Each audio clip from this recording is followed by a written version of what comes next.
the first journey, we had a team in the race last year, Cindy Abbott, who has a rare disease, and she's so we're awful involved. 1 minute. Well, what your good friend Bruce Lee said, you know, it's called getting sucked into that vortex. Yeah. And once you're in, you're in. Yeah. It's tough to get out. Bruce Lee and I were about the same age, ran the Yukon Quest. I think he won the Yukon Quest a couple years after I won the Yukon Quest, so he was a tough, talented musher.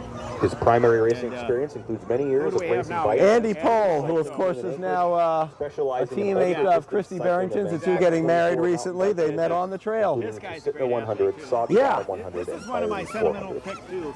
You know, Andy, 30 got seconds. The Rookie of the Year award. His sled dog racing experience includes the Willow 300, Northern Lights 300, and Jim Jim 200. And I His kind other of throw resume this is guy listed in as the a mix if University of Casey has Alaska a really Fairbanks good grad race, in so mechanical engineering. they make a mistake. He would have the 15 ability seconds. to knock down that Rookie of the Year award. And so 10, 9, and I 8, watched him in the Willow 7, 300 when Yeah.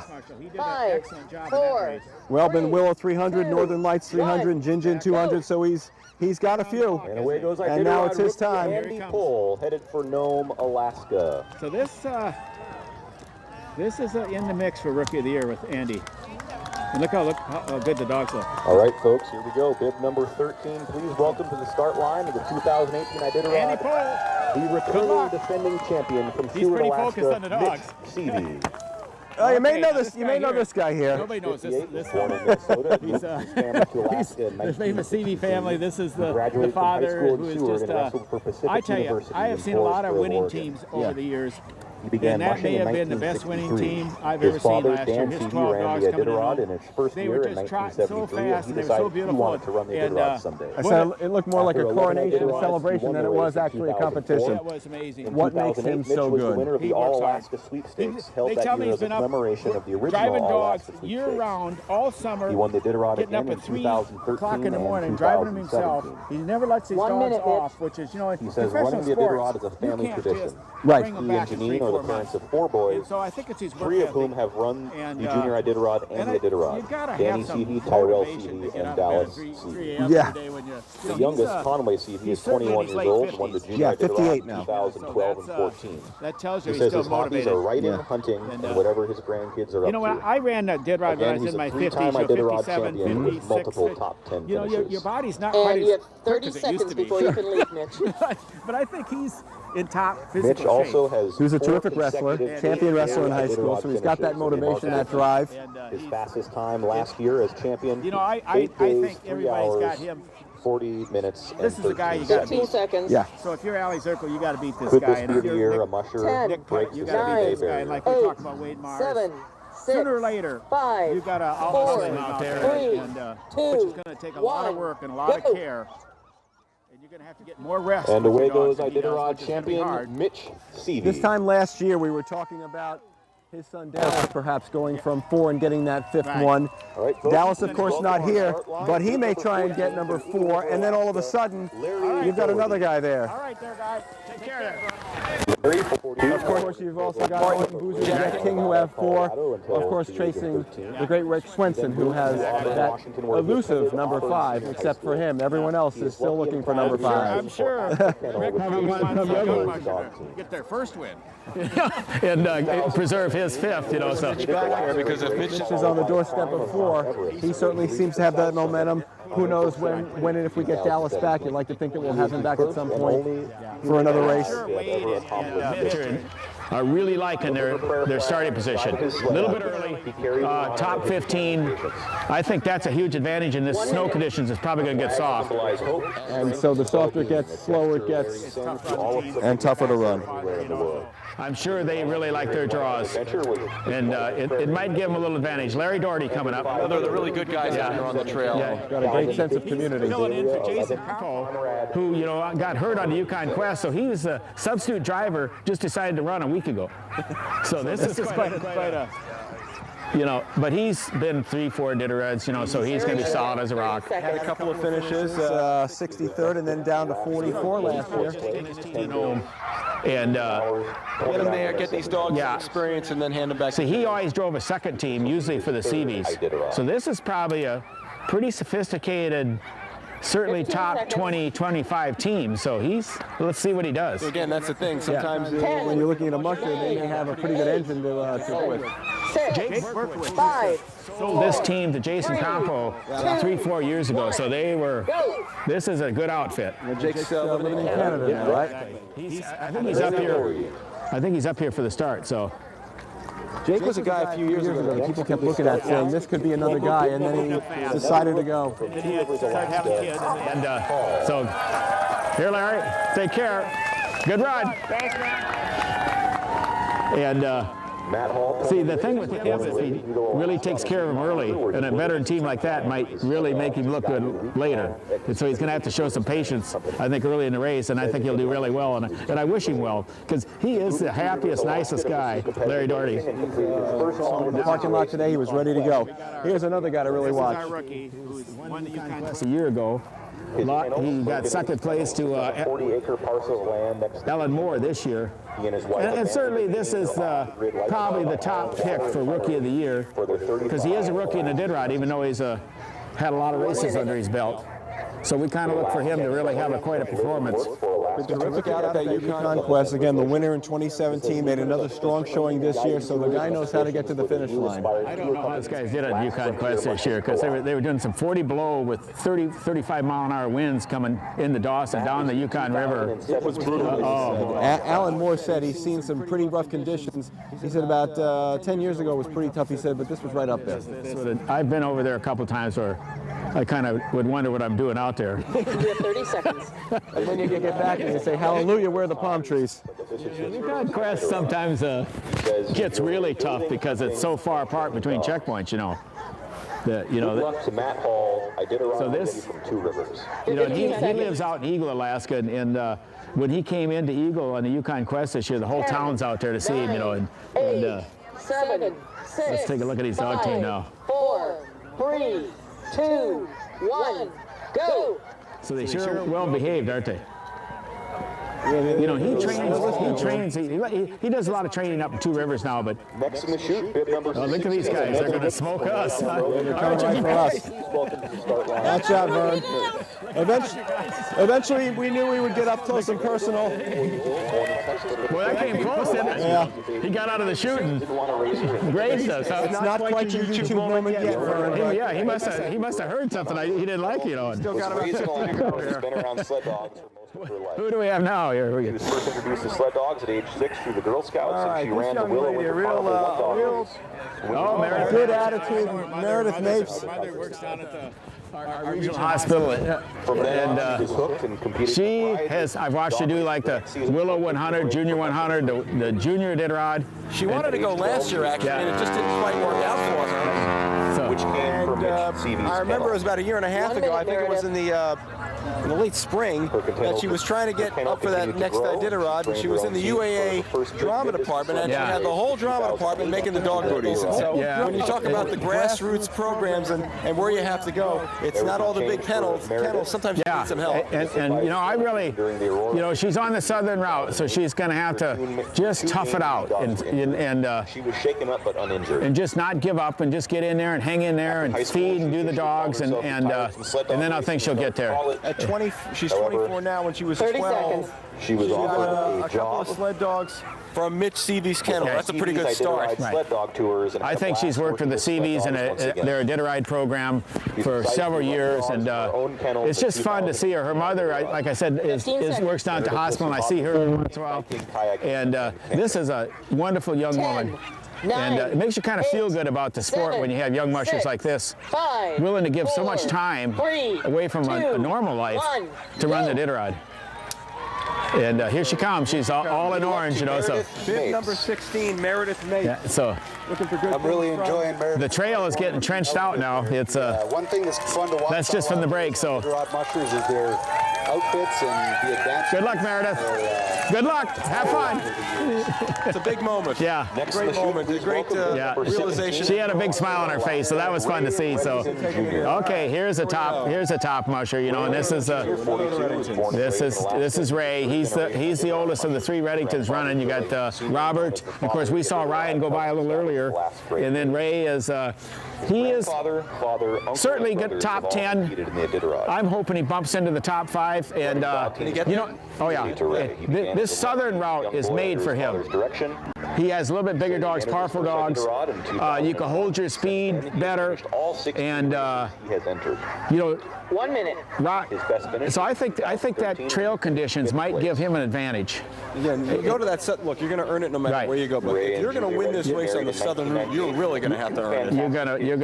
You got to go upriver into the prevailing wind, and once you get to the river, and to get to the river from Ophir is not easy. And we've got perfect conditions today. I mean, you couldn't ask for anything better. But sometimes it's these conditions out here that lead to some of the squirreliest conditions out there. Well, the weather, you know, is kind of unpredictable. You know, the 10-15 day forecast is like 3 different snow possibilities, which means generally when that happens, it means that you're going to have warmer weather.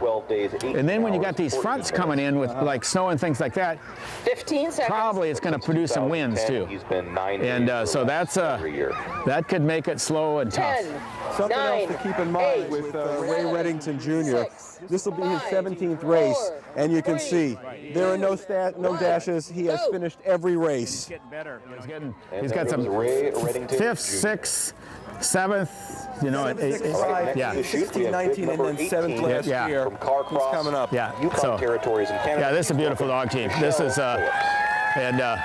Michelle, hey, guy. was born and raised. Hey, Ray, good luck. Traveling the world for 10 years, she decided to settle. He's not going to go out fast. He's going to be real methodical. You watch. And there's a lot of course management on this. Yeah, and I think he's got the experience and the savvy and the know-how, and he is Ray Reddington's really a dog man too. For many years as a you know, he's Ramey and Barb and all of those. They really think about breeding and what their future of their dogs are. Running her first Yukon quest. So Michelle Phillips, this is a tough lady. This is going to be a good musher. You know, you got 3 really tough women mushers. You know, Jessie Royer, Allie Zirkle, Michelle Phillips, and I should say many more. But this is a savvy musher here. You know, she's got 6 Yukon quests. Yeah, exactly. She's gotten the Iditarod and finished that 8 times. So she's in it. Again, another one who just has that nose along with the dogs up to the finish line. Yeah. 17. So and she ran in the top 10 a lot of that race last year. Yeah. So Exactly. Catherine Keefe was right there. Michelle was right there. Jessie Royer has been terrific and on the way up too. So the ladies are making a move here as well to try and get back into that top 10. It's worth watching this year because, you know, John Baker didn't run the Iditarod, so I'm sure she's got all of his leaders plus all of hers. And he was pretty good too. Yeah, he was pretty good. 2011 champion, and what a victory that was for his community and much of that Western Alaska area when John was able to finally win that thing 7 years ago. Yeah. 10, It was a big deal. 7, Once or twice, maybe two or 3 times. 4, and 3, 2, 1, go. Of course, the Herbie. Look out! Oops, Herbie, of course, he was a treasure. Everyone just loved Herbie. We got another team heading at us. Yeah. This is Probably planning on stopping along the trail somewhere this evening. At some point, Vern. Hi, Michelle. Good luck, y'all. Well, she looked happy. You know, It's just high five so far. half the battle is getting out of Willow. all of that stuff and work and get your dog team vet checked and all the food drops done And she's pulling a whole big veil with her. which means she's going past Yentna. She'll shut down before Squentna. And then she's going to go through Squentna. So she's got a rhythm that she wants to establish early in the race. And Another really nice lady, Misha Wilkes. this is one of the most lovely women in the race. Czech Republic. Yeah, she was my handler for 7 years, and she works for the U.S. Postal Office Service now. She's a post mistress every day, works full-time plus drives the Iditarod. So she's one of my favorite mushers. Hi, Jeff. Several mid-distance races. And also getting a position right behind us, the photographer of the Iditarod. Very competent dog musher.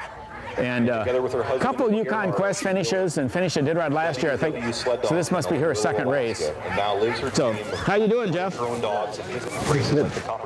And Jeff, we'll just let you know this is a prime position, but the dogs have been grazing and buzzing just a bit. So if you want the up close and personal, you're in the right spot. You know where the brakes are? Yeah, you can kind of tell. Last year, she finished 15 seconds. 11 days and 9 hours. And that's got to be a big deal as well, too. You start that first one off, you get right on the scoreboard, and you have a finish. And now the mushers know, I can get there, now let's work on getting a better position. Misha told me she just, she ran the race out of Fairbanks on that route. She wanted to do one of these traditional routes, and so she chose the southern. And next in the chute. So okay, here they come again. From Wasilla, Alaska. So the athletes very excited about that southern route. Beautiful they are. Christy, 34. So I wish her well. Hey, good luck, lady. And her husband, Andy Cole. And mushing dogs has become part of her family life. yeah, our mother usually comes over from Prague and stays with her, and used to stay with us when she was helping us. And dog coats. So We already saw Anna, now it's time to it's Christy. Barrington in the 20 spot. And Andy's going, so she's got to chase him down.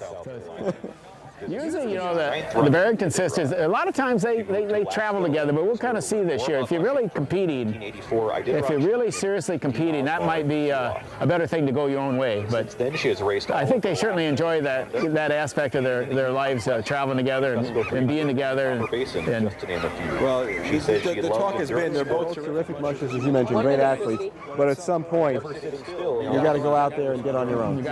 try to win this thing or try to improve. Yeah. Points, but if you're going to go, you're going to go. Mitch and Dallas don't travel together.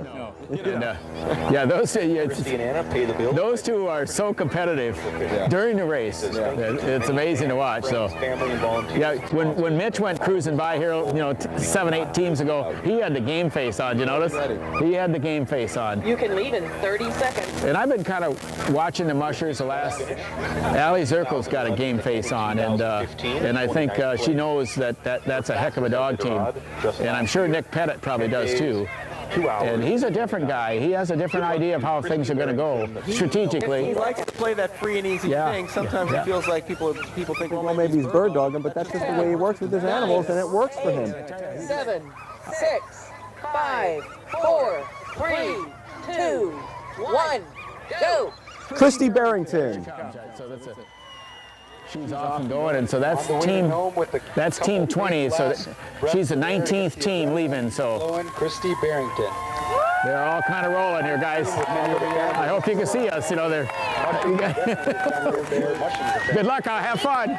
And good luck to Christy and the. Before we go too much farther, I want to kind of dedicate today to a really good friend of mine. His name is Art Church Jr. He passed away. He was a Willow musher. He was a race judge for the Iditarod. His wife Bonnie drove over here today with me, and so we miss Art, and what a great guy. And so it's kind of sad to have a fellow like him leave us. Joey Reddington was the same thing, our honorary musher, but Art was a wonderful man too.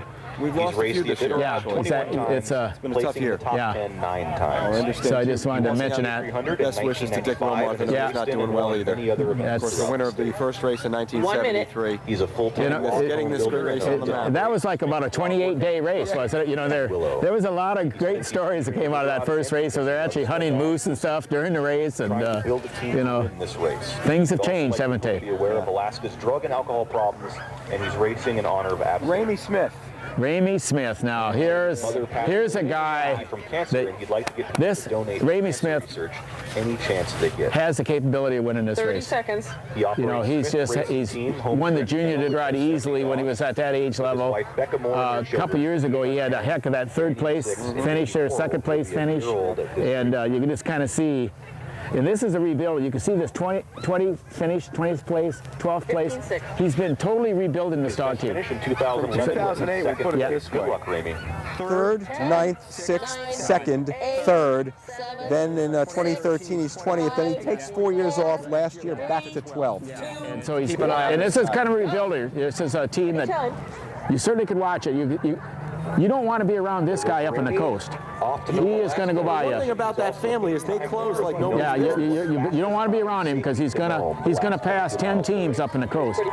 And so look at, boy, they look great, don't they? I hope this red guy kind of, so. All right, guy.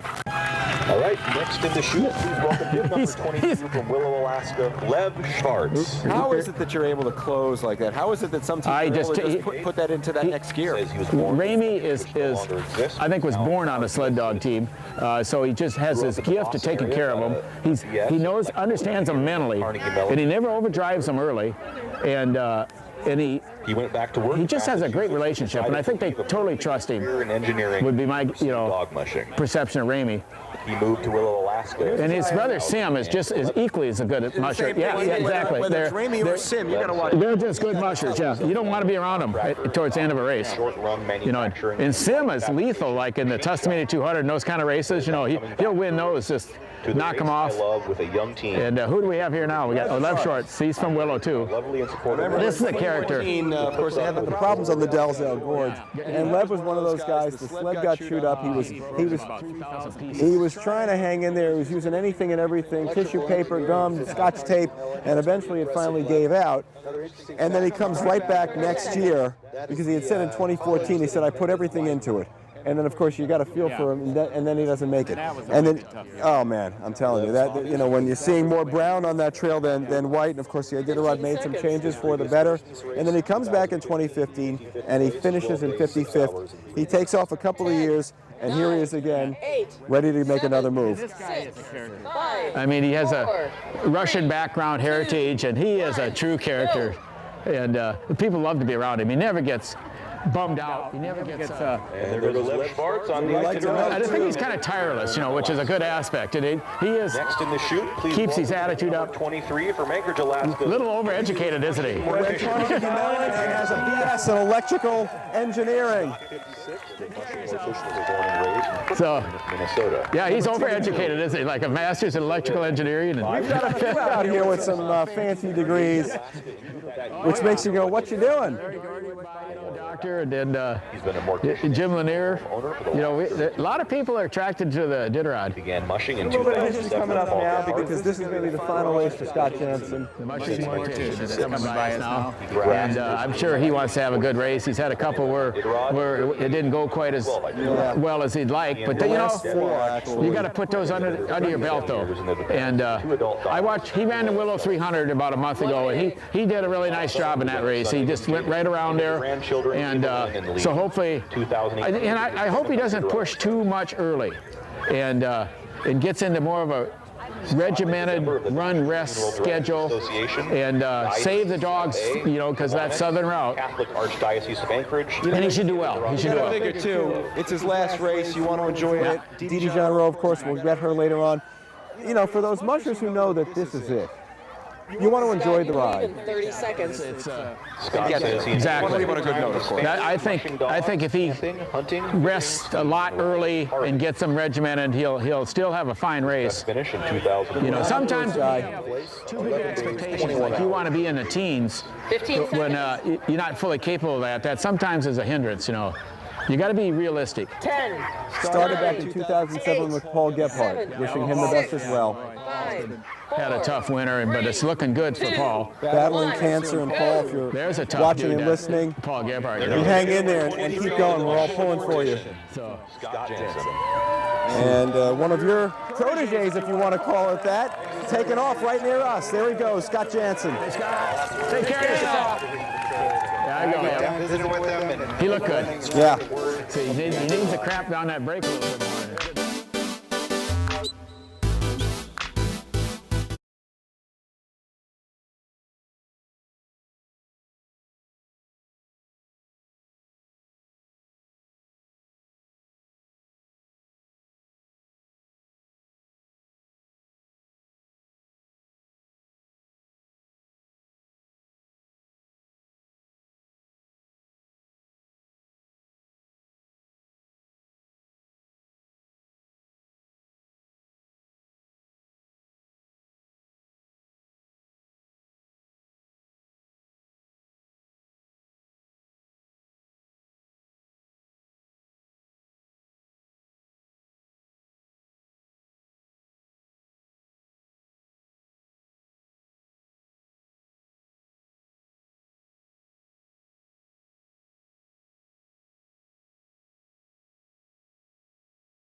and the weather could be horrible. You could get 40, 50 below in the basin and, or get warm conditions. You can get soft snow. Trail that's not set up. They're faster trails that aren't set up, you know. So and you're training on a really nice training trail where everything's going perfect, and then you go over the Copper Basin, and it's like kind of get you back in reality. That's an early January race. This is March, so it's really going to exactly. Facebook. It's a reality check, you know, and good luck to Anya Rodano. And this, I have never seen this.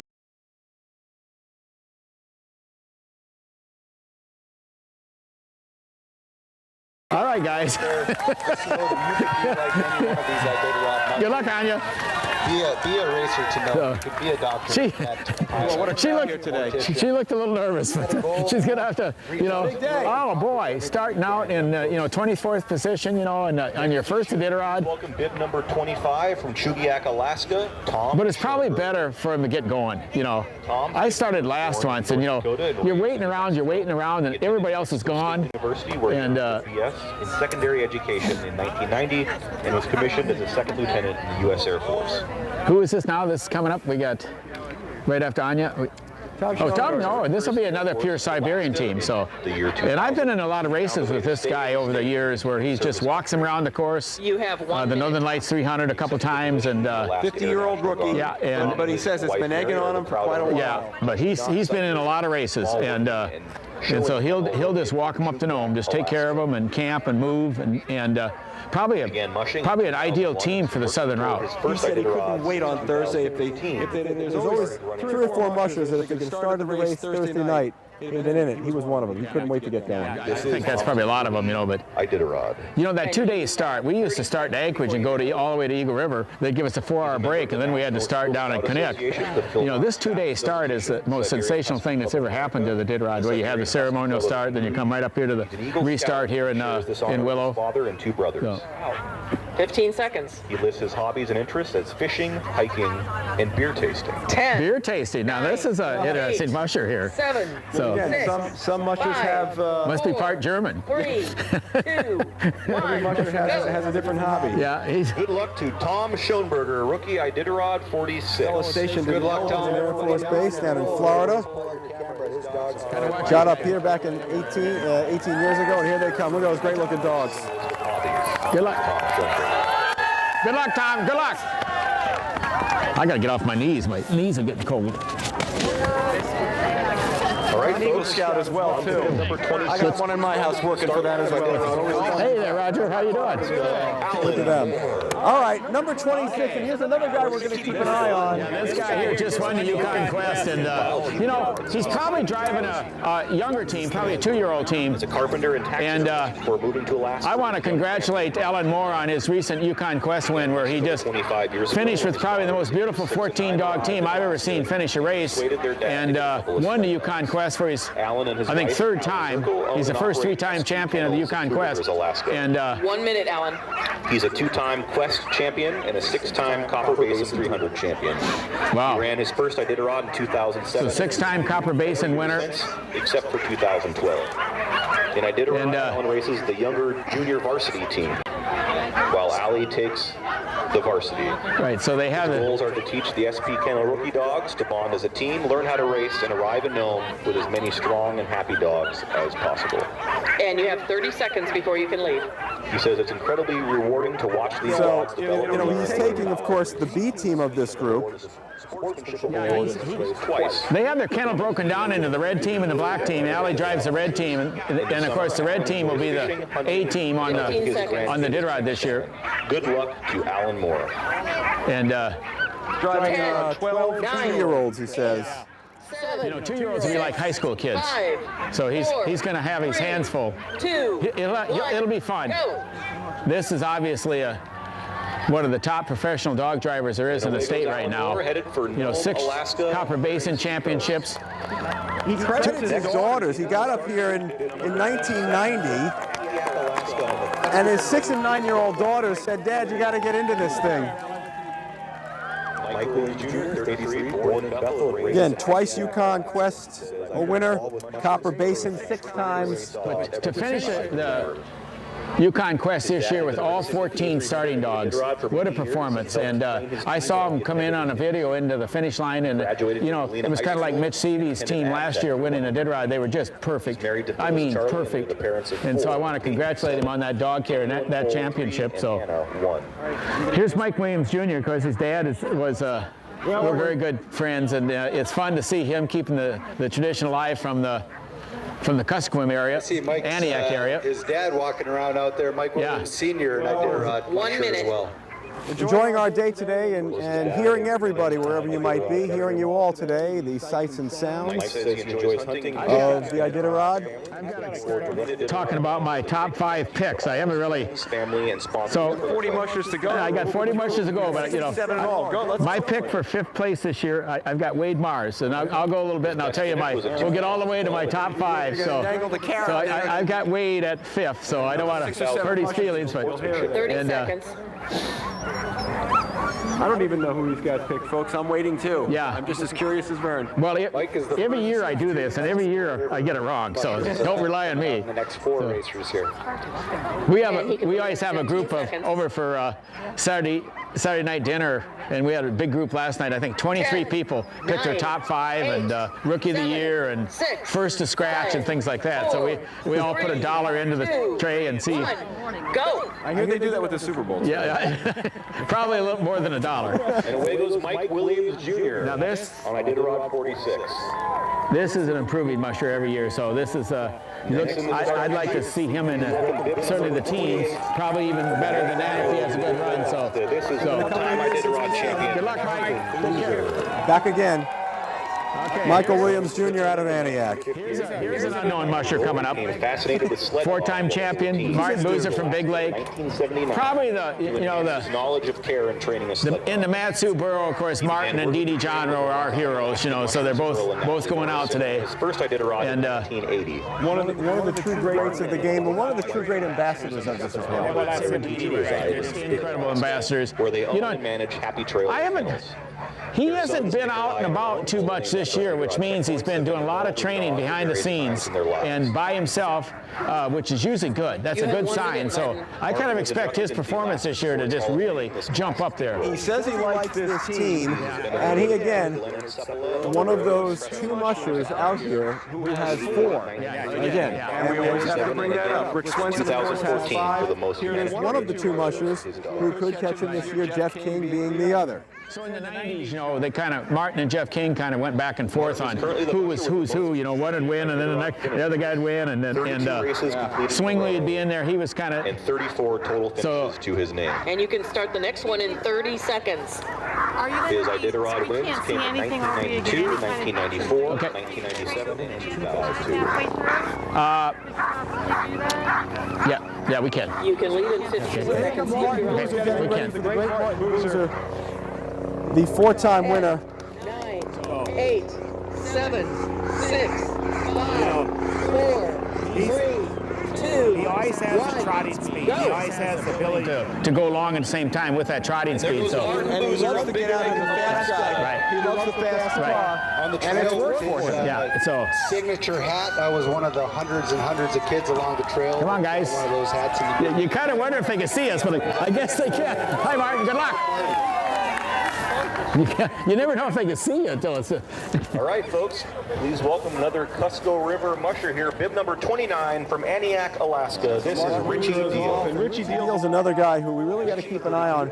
His dogs got sick towards the end last year. There were a few dogs. Richie Deal was one, Ali Zirkel's dogs, and people felt like Pete Kaiser's animals were a little slow at the end. He felt like Richie Deal had a chance to jump into that top 10 had he been able to go full steam. Yeah, exactly. And I'm sure that's what he.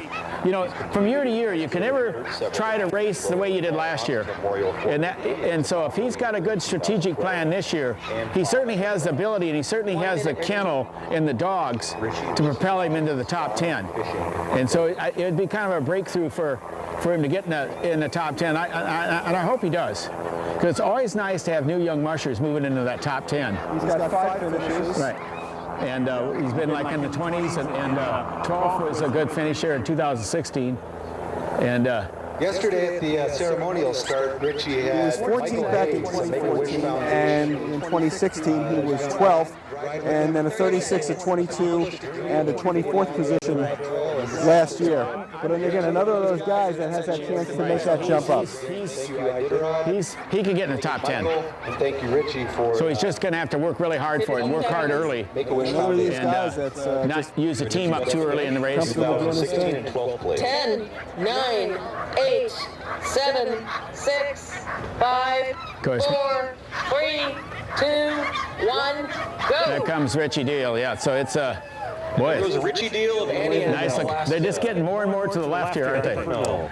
So as Richie Deal heads for Nome, we will head for a break. Our coverage of the restart Iditarod 2018 continuing. Right after this is Vern. He hands off another high five. Be right back. Graduated from Bethel High School.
And welcome back, everybody. Coverage on GCI Channel 907. Happy to have you with us today. It is the restart in Willow. We've got blue skies, we've got sunshine.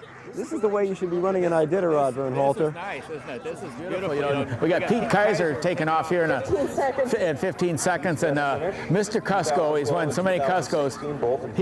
This team, my pick, he'll be in the top 10. He's and if he has a great race, top 5. And so he's every year getting better. Great to have you with us. And there goes Pete Kaiser. Good to have you with us today, folks. Dave Goldman, along with Vern Halter, our entire Iditarod crew, Josh Griner, Gina Romero, and our crew back at the control center in Anchorage as Pete Kaiser takes off, a 4-time K300 champion, and that's 4 straight. So he's got that down to a science, and so. And he every year he's doing better in the Iditarod. So he's top 10, if a great race, top 5. Pete Kaiser is my pick. I think this lady might have a chance at it too. Really focused this year. You can tell. She's driving 13. It's my understanding she's got 13 of Ellen Moore's Yukon Quest champion team here with her. Those 2 beautiful leaders that Ellen had, I'm sure, in this team. And her first sled dog. Another one, 17 races and 17 finishes. You know, when you look at this just gigantic resume here, 2012, 13, 14, the 3 straight 2s, you know that's got to gnaw at her. She's as good as they come to talk to on the trail at whenever it is, no matter what's going on. But you know she would love to get that crown. You know this team's really seasoned, you know, with that. This could be the team. This could be the team. You know, they're probably way above average. They're probably you know, fully capable of winning this race. She's just going to have to put together the race to do it. And I certainly think she's got the abilities easy. So again, patience perhaps too. So, and again, she's a veteran. She's been through the southern route. She understands the trail. She understands the dogs. So you don't expect it to be on a mistake. It'll just be which team has the your top 3 picks to win. You know, Mitch Seavey's got to defend his title. She certainly is right there next to Nick Pettit, as we've been talking about. So these are the 3 that I'm watching the whole race, and certainly it'd be great to see her win the Iditarod. Not that it wouldn't be great to see either Mitch get his 4th win and Nick to get his 1st win. Iditarod 46. But I think the world would love to see Allie win this race, and I certainly am in amongst that group. Well, I think it'd be good for the race too. I mean, it's good for the race. I think the way Mitch Seavey carries himself for sure. Good luck. Congratulations. After receiving his Vern, they would love to see you get on a sled and take off as well. I do a lot of that. It's shorter races, You know, I'd like to see a Masters division for the Iditarod Trail Race, you know, like 3 24-hour breaks and a big purse, and you can only drive dogs during the day, not at night. That's my ideas of the Masters division. So what do you think? Yeah. Well, you know, I mean, professional golfers, the seniors have a 3-day, 3 rounds instead of 4. Not a bad way to go. We're just having a little fun right now, you know. But chronicled in his book. You know, somebody who's just having fun and can't stay away. Here comes Jim Lanier. The gentleman musher. You know, Jim is. 1 minute, Jim. I think he's 77 years old. It's amazing, isn't it? And he's a great singer, great opera singer, along with Anna Bonardunko, his wife, and. This is my top sentimental pick. Started in 1979. Yeah. So, isn't that amazing? All those years ago, and still here driving dogs. Look at all the pure white dogs. He's famous for like the all white team. And 4 adult children. Another who would love to get there because the last 3 have been scratches. His last cross was back in 2013 with a 35th. And he's been generally in the 20s, the 30s, a few 40s. He wants to get through and just get there. So he tore the Achilles a few years back. Rainy Pass, remember? Yeah, got going up there. And ready to go and try to get it. 8. So I think he's going to like this because there's good and a lot of snow the whole way, 3, 2, which that bodes well for him, you know. Go. Because and away goes here they come. On Iditarod 46. And this guy is more fun. I've never seen him not smile, not enjoy himself. He's kind of an inspiration to every musher that goes out there for his talent, and he has a great sense of humor. I got to stand up and say, hey Jim, good luck, though, guy. We're looking forward to another 12 to 15 years from here. You want to come over this way? He's 77, so he's sitting down already. I should have given him. Turned in You know, it seems to me that the dogs can either go left or right. They all seem to be coming their way.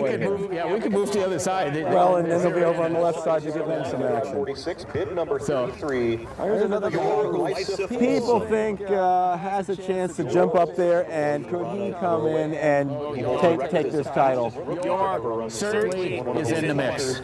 You know, he's top 5. 4 times. You know, it's amazing. So the 2013 Rookie of the Year. he's a quiet guy too. You know, trying to get him to tell you what his strategy is almost impossible. We noted it yesterday. They said the difference between 2 of your front runners, Your Life Seth Olson and Nick Petit, is that Your Life Seth Olson won't tell you a thing about his plan. Nothing. And we'll sit there and discuss it. And Nick will just sit there. Well, Nick's got no plan. He's got no plan, right? Yeah. But he does kind of have a plan. It's just kind of in his head. See, that's the Nick Pettit I know. But this guy, Yor, is, you know, 5 straight top 10s. Yeah, 7, 4, 6, 6, and a 4 last year. so the southern route might be a favor to him too, because it's a little tougher to get time to work things through, and then have a good run on the coast where you could kind of run down some teams. Jerry Austin, Rookie of the Year back in 2013. Got to keep an eye on this guy. And he's from Norway, but they live here in Willow, and they love it. You know, Millie is with him, and they are really great dog people. She is too.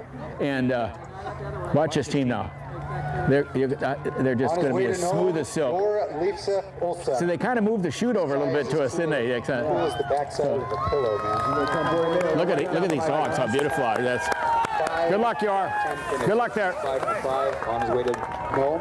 So, yeah, that's a number 34. Next quite a guy going by. Here comes our third runner, and it's Robert, who's 29. So he's developing into a really good long-distance musher too. He's the youngest. And just took a few years. Of course, it does for everybody. We're in 34. This gets us to the halfway point too, for as far as our mushers. Yeah. 67. He's got a 34 on him. He scratched in 2016. He came back and got a 22nd place last year. And so let's keep an eye on him. I think he really learned how to kind of take it a little. Have a controlled start, more orchestrated start last year, and of course it paid dividends, and he was able to bump up right towards the end of the race. Does tours kept his trails. The thing I noticed last year is his trail speed stay high, where other teams are starting to lose a little trail speed.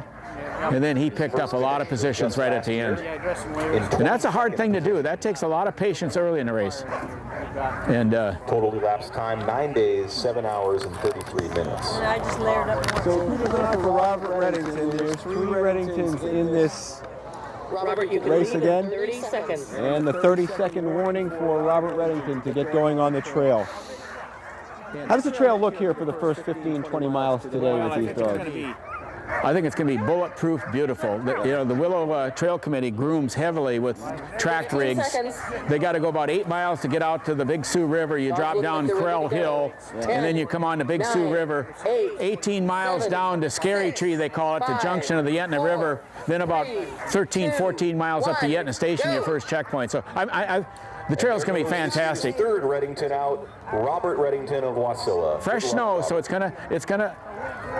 Snow wasn't a problem this year. No, we have beautiful snow, so boy, they look great, don't they? All pink booties on, so. Hey, Robert, good luck. So he's, so he's probably going through Yentna, camping before Squentna, and then he'll go through Squentna and camp probably, and then go straight to Rainy Pass. Marcel worked there as an adventure outfitter for 12 years. What's the difference too? Some mushers like to be in town, some like to camp and stay away. Well, I think sometimes they feel like there's so much commotion in a checkpoint early that they want to be outside of it. Maybe it just fits into the strategic plan of theirs, how many run rests they're doing to get to their 24-hour break, and that's a big deal. You know, you need to know how many runs and how many rests it takes to your 24. It may not include all the checkpoints, and that's experience I made with our sled. And then you build your food drops around to back up your race plan. And of course, food drops were delivered 2 weeks ago, so anybody that's doing a race plan now is a little late. You know, and so they all got an idea what they want to do early. 2014 and 2015. So this is she's got a couple of finishes under her belt as well. And I'm sure she's just trying to get to know him. She's from Whitehorse, Yukon Territory, isn't she? Yeah, exactly. And 63 years old. Yep. So we got quite a good. And again, another one of those with a degree there. Mathematics and science. So, you know. Attempt at getting to know. And now says, here's what I'm going to do. Previous finishes. And again, 15 seconds. Canada, 23 years ago, and wanted to get into dog mushing. And I'm sure she doesn't feel like she's a factor in the race as far as like she's going to take on Mitch Seavey and Allie Zirkle and Nick Pettit and all these mushers. She's probably just cruising to Nome in the best way she can, and there's something to be said for that. You know, you need that group of mushers. Yeah, exactly. As well. You need to remember the history of the race, and this guy here is. Come on, get over there, guy. Jesse Royer. Good luck now.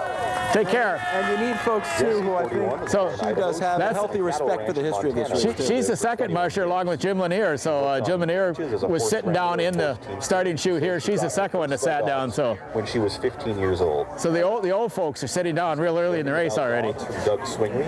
I'm just kidding. Okay. Had dogs in Montana 7 years could jump up and perhaps get that. Jesse Royer. She is getting better and better. She won Montana. And she had an incredible race last year to come into 5th place. The only difference I see this year, of course, she's training down in Montana. Got beautiful training area country, and but last year she walked her Iditarod team through the Yukon Quest and kind of did a real controlled, not too fast, wasn't trying to win. She didn't do that this year, and so we'll kind of see if that impacts this team.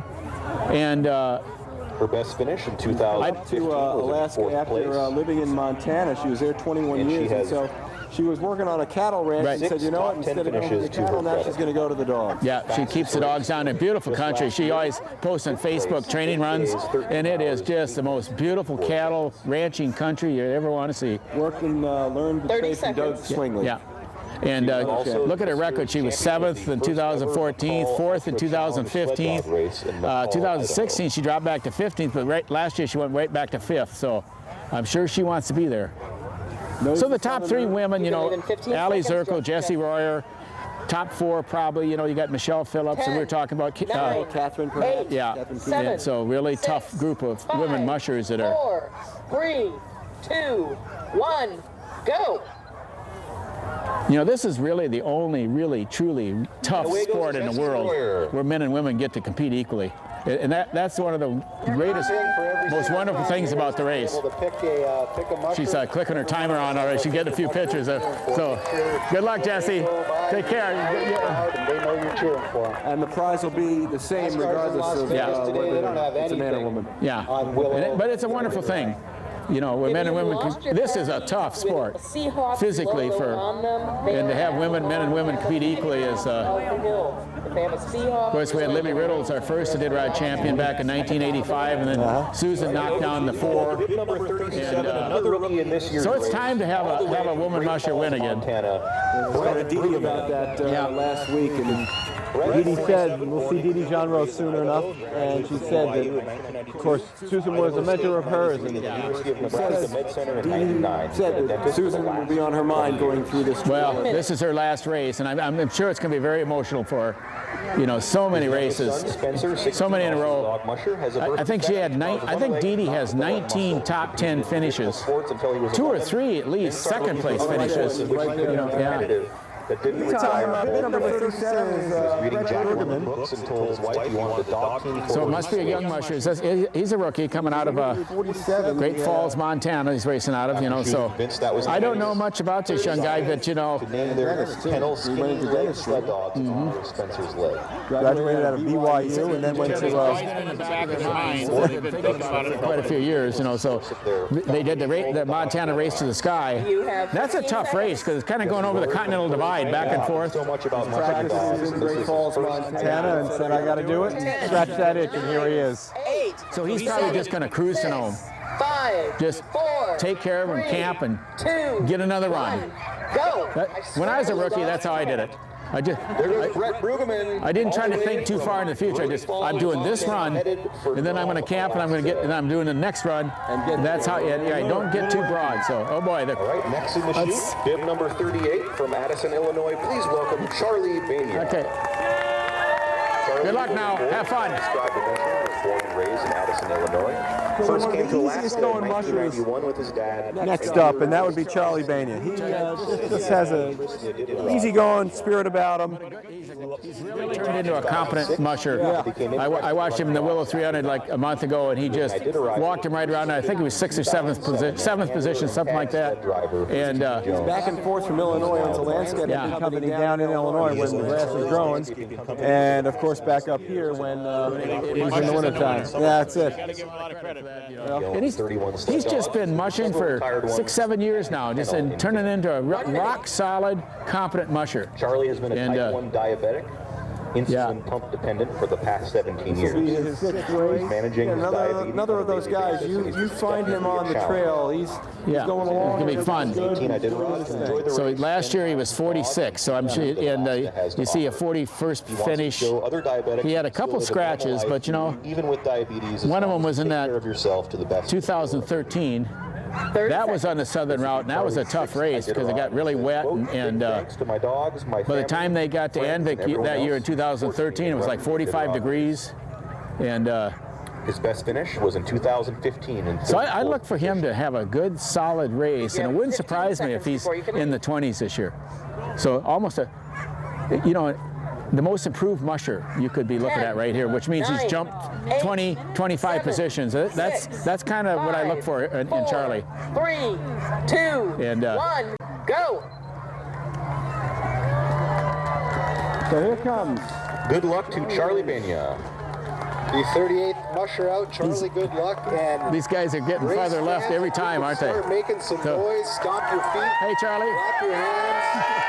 Good luck. Take care of yourself. Bib number 39. He'll do good. Here we go. Okay, this is start the Iditarod. This is all right, folks. This is it after 3.5 decades. This is our favorite musher in Willow. Right here. This is history. Please give a huge watch her. Look at that beautiful anorak she has on. It was made by Jamie High, her handler, and. She's 64 years old, born in Frankfurt, Germany, while her father was in the military. They moved to Alaska in 1971, where her dad 16 times in the top 10. She has a BS in biological. And just the depth of running over the years, you know, back in the late 70s. Just while living in the Bethel area. You know, I remember my first race many years ago. Her and a couple other teams went by me. I was standing still, and I thought, well, how am I ever going to keep up? In 3 decades, I have seen our event mature in many ways. She came out so close. Yeah. I'm committed to using the things I learned about mushing to improve the lives When we talk about those top 10 top finishes, Vern, you can see just single digits, and then she's got a bunch of top 20s to go along right with that. You look 10, 15, 16, 18. Extraordinary. Marathon for years. She's been down to the Ironman down in Hawaii. This is an athlete, and she is driven. And when she drives a dog team, she was 15 seconds. one of the most highly competitive individuals I've ever seen on the race trail. And she was out there to win, and that was the goal. And I always loved her for that. 5, 4, 3. But this is the end of an era, isn't it? This is something. So I really wish her well in this race. And start line of Iditarod legend, Dee Good luck, Dee. Pull out your cameras. She has a beautiful. Look at the pink boots on. You always know where Dee is. Good luck, Ed. People waiting for you on the trail, Dee. There'll be lots of hugs. So that's great. That is great to see her go by. I mean, you wish you almost stopped the race and so you could see her for a little bit. Welcome 4-time Iditarod champion Jeff King. He's a wily veteran, and can this guy do it again? This guy can do it again. And you know, the last couple of years I thought, well, he kind of lost his fire, but I think he's got it back this year. And you know, he's always going to have a good dog team, and he's a great trainer, and he knows how to run this race. And I think the southern route might be an ideal route for him, you know, because you get kind of, some teams get a little exuberant early in the race, and they might pay for it. He won't. And 4 times a winner, and interestingly enough, 3 times he's won it on the southern route. Exactly. And he knows his way around that southern road. He's not going to make a mistake early, I don't believe, and take too much out of the dog team. You know, it's hard to call a guy like Jeff King a dark horse because of the fact that he's got 4 of these things. Age. You know, you're running in. He's probably. What do they got him listed there? He's 62. You know, it would be a statement for somebody at 60 years old to win the race, wouldn't it? Wouldn't that be an amazing thing to happen? Which, of course, is at 58, so he's not too far off there, but he's right there. And Jeff could win the race being over 60 years old. Yeah, exactly. And that would be a statement for sports and a statement for the world, and a statement about age. 9, and 8, 7, 6. He's got a dog leader in there named Swenson, was named after Rick Swenson. And of course, those guys always had this little bit of a different relationship. So I get a kick out of that. King headed for Nome, Alaska in Iditarod. He gave a really good friend of mine, a Ditarider, a ride yesterday, and he let her drive into the checkpoint up there. So good luck there, fella. So Jeff King, as he heads out, we go for another break. Our coverage of Iditarod 2018. Back after this. Please welcome bib number 41, Alaska. Ladies and gentlemen, this race was started to save the sled dog. They're a part of the Alaskan landscape and heritage. Without the Iditarod, they would have disappeared long ago, and they now need you to be a part of this team. Sponsorship dollars are not enough anymore to put on an event of this magnitude. We need to have you on board, and there is no more important time than right now. Donate, contribute, subscribe. I'm Greg Heister, and I'll see you on the Iditarod Trail.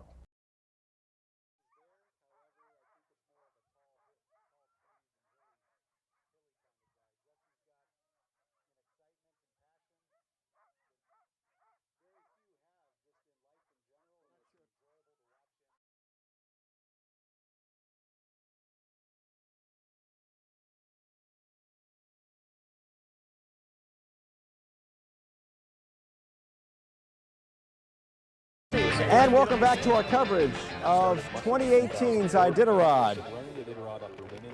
Dave Goldman along with Vern Halter. Happy to have you with us today with our coverage of the Iditarod. 10, 9, 8, 7, 6, 5, 4, 3, 2, 1. And we have Jesse Holmes in the chute and ready to go. Iditarod rookie headed for Nome. We're talking about in the mix for Rookie of the Year. Matt Hall, Jesse Holmes, and possibly Andy Pohl. Looks good, doesn't he? Jesse's 36, and he left Alabama 17 years ago and then came up here and says, you know what? It's time to chase the dream, and another one of those that's been into the vortex, and here he is. So, first time I met Jesse Holmes, who just went by, was in the, we did a 300-mile race up to Fort Yukon. 2013 to handle for Iditarod veteran Karin Hendrickson and later handle for Brent Sass. He says, and it's another rookie, Tim Udo. Yes. I watched this young man in the Willow 300. He camped and carried straw and camped out the whole way. He worked for Brent Sass for 2 years. Tim, you have started out with Karin Hendrickson, as they just mentioned, Tim says, the live announcer mentioned. In life is upon me. I've spent the last 4 years exploring the remote Alaskan wilderness by dog team. What is it that gets somebody to want to do? What is it that inner drive, Vern, that says that makes somebody want to come out and do this and leave what is I guess a normal life, if you will? Sometimes it's the romanticism of the race, and it just seems so cool. Sometimes some of the young mushers have a little unrealistic approach to it, but a lot of them go to work for a really good kennel. And the payback is to drive a dog team on the Iditarod. It may take a couple years to get qualified, and I'm sure that's what Tim Udo did. Started out with Karin Hendrickson, then 2 years with Brent Sass, and here he is. On the trail. You know, and ready? I'm sure he just wants to have a solid run and get to know him. Just get to know him. Yeah, he's not going to be trying to be Rookie of the Year or beat anybody. 3, 2, no. 1, go. And that's a good way to do it. And then if you want to stick with it, your second year you could add a little bit. You know, you just kind of build on. And there goes Tim Udo headed for Nome, Alaska on the Bering Sea coast. So, he's got a good looking dog team. Number 43 to the start line from Wasilla, Alaska. Good luck, Tim. Nomeyer. Wishing him the best. 28-year-old Tim Udo. Yeah. He graduated from the Air Force Academy and received his medical degree from Uniformed Services University in 1990. So here comes Tom Nomeyer. He's 50. This is going to be his third run. But the thing here is that he has had a big jump there, Vern, of 12 years, a dozen years. Well, he had two kids, and he said he wanted to let them grow up, and so they're old enough now where he decided to give it another swing. He's 50 years old, and Air Force Academy graduate, and he's got his medical degree from Uniformed Services University. Isn't that amazing? So a lot of doctors running the Iditarod. Isn't that amazing? Kelly Maxwell as well. Yeah, he's a dentist, isn't he, Kelly? Kelly's coming up yet, I think. Yep, Kelly. Kelly's running everyone else's team, it seems like, this year. He doesn't even have his own. So, yeah, it surprised me to see Kelly Maxwell back running, you know, but it's great to see him running. But it's certainly good to see, too, Tom Nomeyer back into the thing as well. It shows the passion. It may go away for a while, but it's always there, bubbling. 13 years, 2005, 2006, and he was 58, 47, so did you get a chance to talk to him and see what his goals were this year? Yeah, it was just a matter of get there, and let's get there. You know, you get that happy, healthy dog team, and I think mushers genuinely mean that. They want to get there with as much, without any drama, if that can be avoided on a 1,000-mile trail in Alaska. 10, 9, 8, 7, 6. So we're moving through, getting into the 40s now. Yeah, we are. We're getting closer. 2, 1, go. Here he comes. And away goes Thomas Nomeyer, headed for Nome, Alaska. So there's some dog teams probably made the corner going up the Yetna River already, the first 2-3 teams. Bid number 44, all the way from Buffalo, New York. Please welcome Iditarod rookie Tara. Good luck. He looks awful young for being 50. Yeah, so I think he'll do well. So.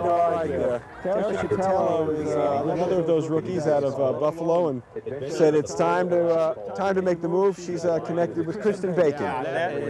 What a good pair those two are. They're both always smiling. They're always happy. Kristen Bacon's, finished the Iditarod a couple times, and so I'm sure Tara's in good hands.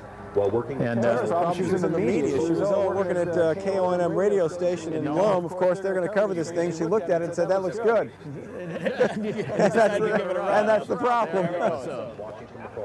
Well, I saw her yesterday, and I think you guys interviewed her down at the banquet. And did she ever have a big smile on her face? And yesterday when she came up to the starting line in Anchorage at the ceremonial start, I've never seen anybody look happier. It was such a big wide smile. So that's kind of good for the sport. Kristen and Doggies warmly welcome Tara to the Bacon's Acres team. Yeah. She's excited to be running dogs with Bacon's Acres. She's going to get her opportunity. What an exciting time for any of these mushers to be able to finally get to the race, and this is the race when it comes to dog mushing. This is the one. I'm sure this just getting to this point, getting to the starting line right here at the restart, and soon she's to take off. How big of an accomplishment that is alone is, and all the work, all the training miles, all the thousands of, and the food drops you got to do, and the vet checks, and it's just get out of here. And I'm sure that's what she wants to do. Go. You know, and then you just have. On the way to There she goes. Now look at her when she goes by. She'll have the biggest smile on her face. Have a little more radio voice than Andy She was does. trying to wave to the crowd, and the sled did an abrupt turn on her. So look at that smile now. What'd I say? Huh? There you go. Isn't that's a prize-winning smile? Nice to see her make her way through the trail. All right, here comes Jeff Dieter now, and Jeff Dieter, again, another of these runners, been 10 years. Good up-and-coming young musher, though. For family friends. And so it's been a while since he ran, huh? Yeah. But he's been doing a lot of things. You see him in a lot of races, you know. UAF. And Although schooling only lasts. so he finished 59th in 2008, so he's probably wants to improve on that a little bit. So he's doing a home-based tour business. Patty Joe now And, operate Black Spruce Dog Sledding, a home-based tour business that introduces people to mushing Ourselves sled here dogs into Musher and the 45, puts us 22 away, 67 going today. Southern route, we've been discussing this trail there, of course, because we're going to be on this southern route now for a few years, because we've been on the northern route, courtesy of Mother Nature, a couple of years, forcing the restart going up to Fairbanks. So the folks at the trail committee, the decision makers, deciding that it was time to bring it back to make sure that the southern route got some more love, and so here we are, southern route this year, next year, and in all likelihood the year after that as well.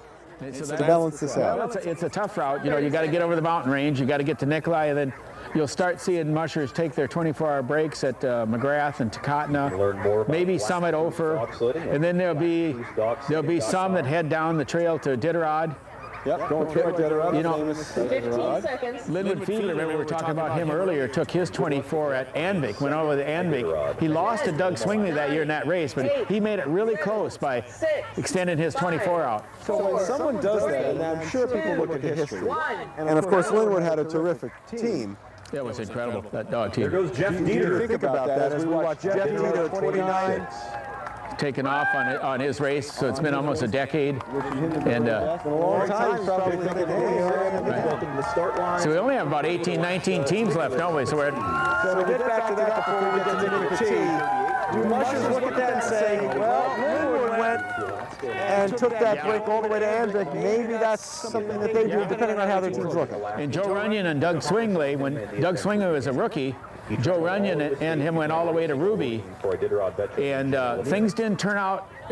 Doug got to be Rookie of the Year, but Runyon had to scratch, so things didn't turn out very well. So Joe winning it in 89. yeah, you got to be careful in some of those. You go a little too far, but teams are trained a lot better now. You know, I think they could go longer. 6 years. And run dogs from Ramey Reddington. but I tell you, early rest has always proven a good thing for dog teams in about every race.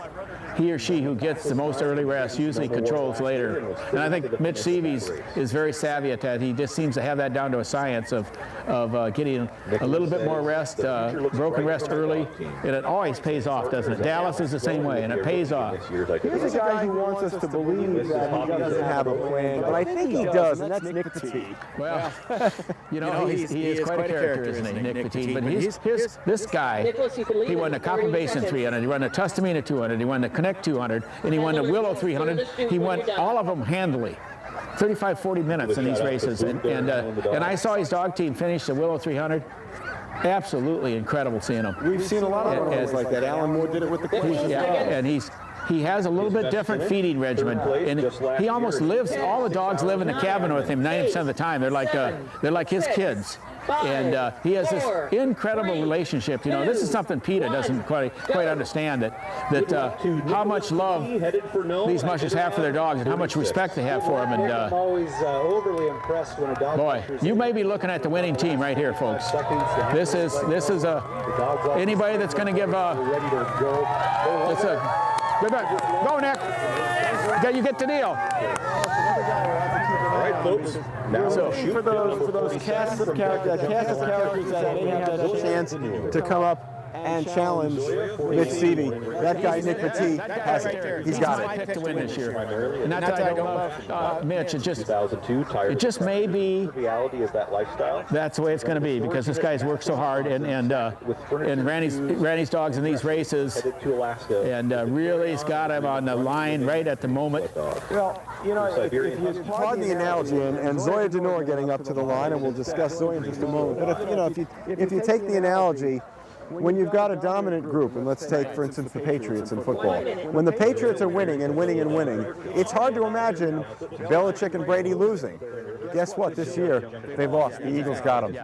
So it can happen. Without their best quarterback, too. Yeah, excellent point. So Nick, I think, is right on the cusp. He needs to win this race, and now he's third last year. And he was close to second, you know, really. And exactly. So he knows what it's like to be there under pressure. And so all he's got to do is just fine-tune a little bit and maybe dominate the coast. You know, Mitch kind of dominated the coast last year. I think Nick's going to have to dominate the coast, and I think he knows that. All right, here comes bid number 47, and the musher is Zoya Denor. She is no stranger to the Iditarod. This will be her 8th race. She's had some scratches, though. 5 of her 7 races have scratched. Last year, she did get back on the board with a 57, also a 53 back in 2008. She would very much like to get to that finish line again this year. Very prone to pulling out of a race, you know, so I think she needs to get a firm schedule early so that you don't scratch, you know. There's plenty of neon coming up with bid number 48. And so please welcome to the start line, bid number 48 from Monica Zappa. Here comes Monica Zappa. This is a fun musher. And you always know Monica. There's no mistaking her on the colorful, isn't she? You're going to see her coming from a long ways off. You know, it's going to be lime green mixed with pink, mixed with a lot of other different colors. She's her and Tim Osmer are with her kennel, and decided she wanted to run the Iditarod. I met her father, Frank Zappa, down in the John Beargrease race many years ago. I think she was a little baby, and so that kind of shows you how old I am. And look at her.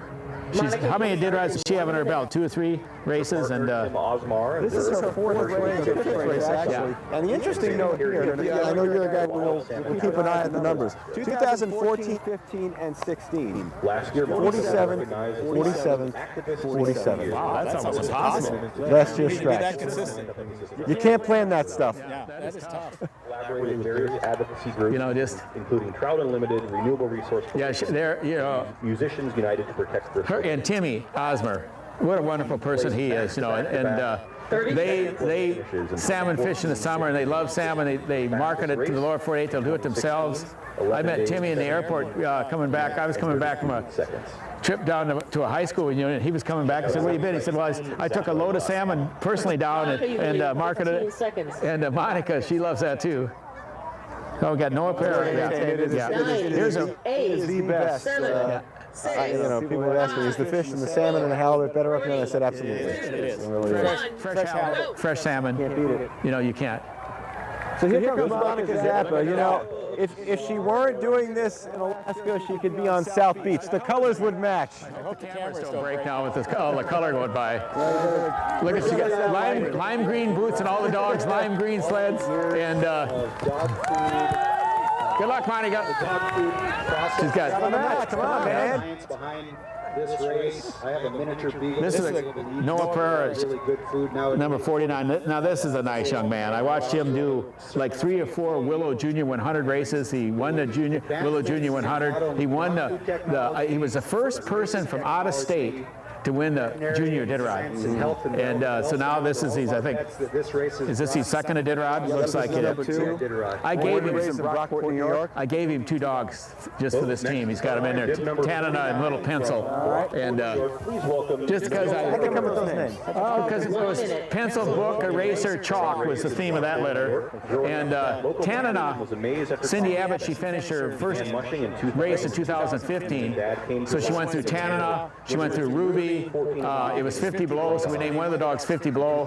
Tanana, Huslia. So that's kind of fun. Alaska to continue training dogs and currently owns 21 huskies. It was. That race was cold. And Noah, I think he'll just have a great race. 30 seconds now. But, when you're, he kind of won those junior races, so I think he's got that streak in him, but I think he also understands this isn't like, it doesn't come easy and it doesn't come fast, And he's going to see that southern route for the first time, too. I think to really become a competitive team, and Matthew Failer, who's coming up, is a good example. 5, 6, 7 years of strategic breeding and work. 5, and now, and I think Noah would have to do that. It doesn't happen early often. Robert Sorley is probably the best example, winning 2 out of the first 4 of his races. That's a whole different ballgame, That's a, So I gotta get up and see my dogs there. There they are. Canada's watching. Go, good work there, Noah. Get them. Yes, the broadcast is allowed to cheer, folks, when his dogs are when he's got a dog. He's got a really nice looking dog team. Uniform, a lot of males in there, a lot of on the chute from Grand Prairie, Alberta. Canada was in wheel. Welcome Aaron Peck. Aaron, will you change him up, you think? Oh yeah. Wheel position is very difficult. I used to change that every run, make a run with, and then I'd rotate from 8 up back to wheel, and so then those other, and just keep in rotation because that's a tough position back there. You get knocked around. Rookie Iditarod in 2000 with Martin. Aaron Peck coming up now. Aaron's had 4 of them. Alberta, right? He's out of Alberta, so he's no stranger to the rough weather. No, I think he raises buffalo and bison, doesn't he? And a bison ranch. There we go. Bison rancher from Alberta. So, and I think he does very well. Again, have the opportunity to compete in this great race. He's 38 and wants to get back into this thing. His first race was 18 years ago. Yeah. So in his last 2013, he was 41st. And another of those, and there are many coming from the Martin Boozer tree. So he's probably going to have I think he's probably just going to solid race. Probably will be his goal. I guess I've been repeating that quite a bit, but that's probably what he's here to do. And children. 15 seconds. Children Clancy, 3 and Sunny, age 1, all run. I guess the last race, interestingly enough, was 5 years ago in 2013. The last time they were on the southern route. And that was a wet, kind of warm one. That was probably not a. You can leave at any time. Oh, they got a dog that. What's going on? They got 2 dogs. Doing some quick changing around with the dogs here on the gang line. That's kind of interesting. Before he hits the Iditarod Trail. What happened there? Just a decision, a little quick decision? Well, they didn't drop any. They just wanted to do a switch. Aaron has the perfect setup now. He's ready to hit the trail to know. So that's I don't know what happened there, but he had to put 2 dogs in. All right. And he's over his 2 minutes, so he could go anytime. Peck on Iditarod 46. He's got a bale of straw, so he's camping. Nome, Alaska. And please welcome. So as Aaron Peck makes his way through the chute, heading for Nome, we go for another break. Our coverage continues. Iditarod 2018, coming right back after this. John Baker there leading her lead dog. Ladies and gentlemen, this race was started to save the sled dog. They're a part of the Alaskan landscape and heritage. Without the Iditarod, they would have disappeared long ago, and they now need you to be a part of this team. Sponsorship dollars are not enough anymore to put on an event of this magnitude. We need to have you on board, and there is no more important time than right now. Donate, contribute, subscribe. I'm Greg Heister, and I'll see you on the Iditarod Trail.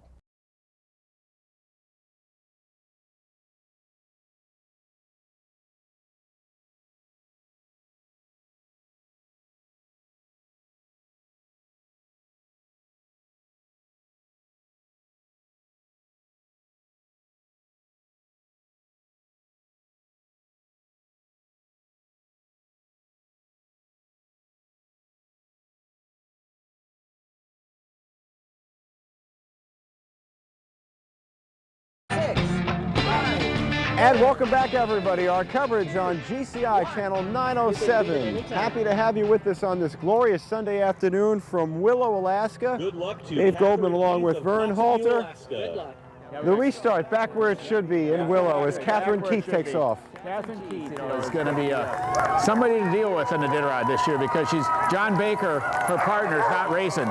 So I'm sure she's got all of John's dogs plus hers, and she had a good team. And Southern route, perfect route for Catherine Keith. John Baker won on the Southern route in 2011, so Terrific I tell you what, remember, Ironman finisher. we're talking about Ali Zirko, and we're talking about Jessie Royer and Michelle Phillips and her. That is a strong field of women. Fearsome foursome right there for sure, indeed. A statement of all four of them in the top 10. That'd wake everybody up with it. Set his sights on running the Iditarod. He started Mad And even have a champion. LLC with 2 pregnant females. Don't see why it couldn't happen. You don't see why it couldn't happen. You never know until you try, do you? Before Kelly decided to become a pediatric. There's another guy who is back here, so if you need some filling work on the way, Vern. Kelly Maxner, Dr. Kelly, Dr. Maxner, dentist. Let's hope that the end of this race doesn't feel This is a very competitive guy. This guy was building himself up to be a great racer, then all of a sudden, I think because of family, the age of the kids and stuff, he decided to switch directions, and now here he is back. So he got hooked. He missed it. And race the Boston Marathon. That would be my guess. And so I hope he has a strong race and takes care of himself. Children of the Copenhagen mission. Kelly, one of those who scratched back in 2014 again with the boards. You can't really count that year, can you? Yeah, it was a really tough year. I remember flying over that, and there was more brown than white. And I said, wait a minute, that doesn't look right. There's a lot of people that got hurt that race, and it was, Jim Lanier. Then the next year they did move the race to Fairbanks when. Kelly's running a bunch of different dogs. He's got Lance Mackey's dogs, I believe. I think there's some CV dogs in there as well. Got a lot of different teams' dogs. Some he just got last week. Oh boy! So, which means they're probably backup dogs, young dogs that somebody wanted to go. And next up, bib number 53. So here comes Al Ishins, another good guy. Great guy, yeah. Him and Tangela, he's just kind of been racing, say, 5 or 6 years now, and you talk about a guy that enjoys himself and really is a wonderful man. I first met him he used to have a lodge up at Caribou Lake in the Tustamina race, and I used to stay with in the cabin with him, and nobody else keep on going, and I got to know him really well, and what a wonderful guy. However, his true passion is raising awareness for pediatric illnesses, pediatric cancer. He manufactures dog mushing equipment, sled dog mushing equipment for people. Yeah, that's Tangela. She's made like 7-8 sled bags for me and dog coats over the years, and was able to bring all dogs across the finish line. Just a really hard-working person. Yeah, the interesting thing, and just hearing he enjoys hunting, well. camping, fishing, We know that yesterday as well. all his grandchildren. Last 2 races finished with all the dogs. Yeah.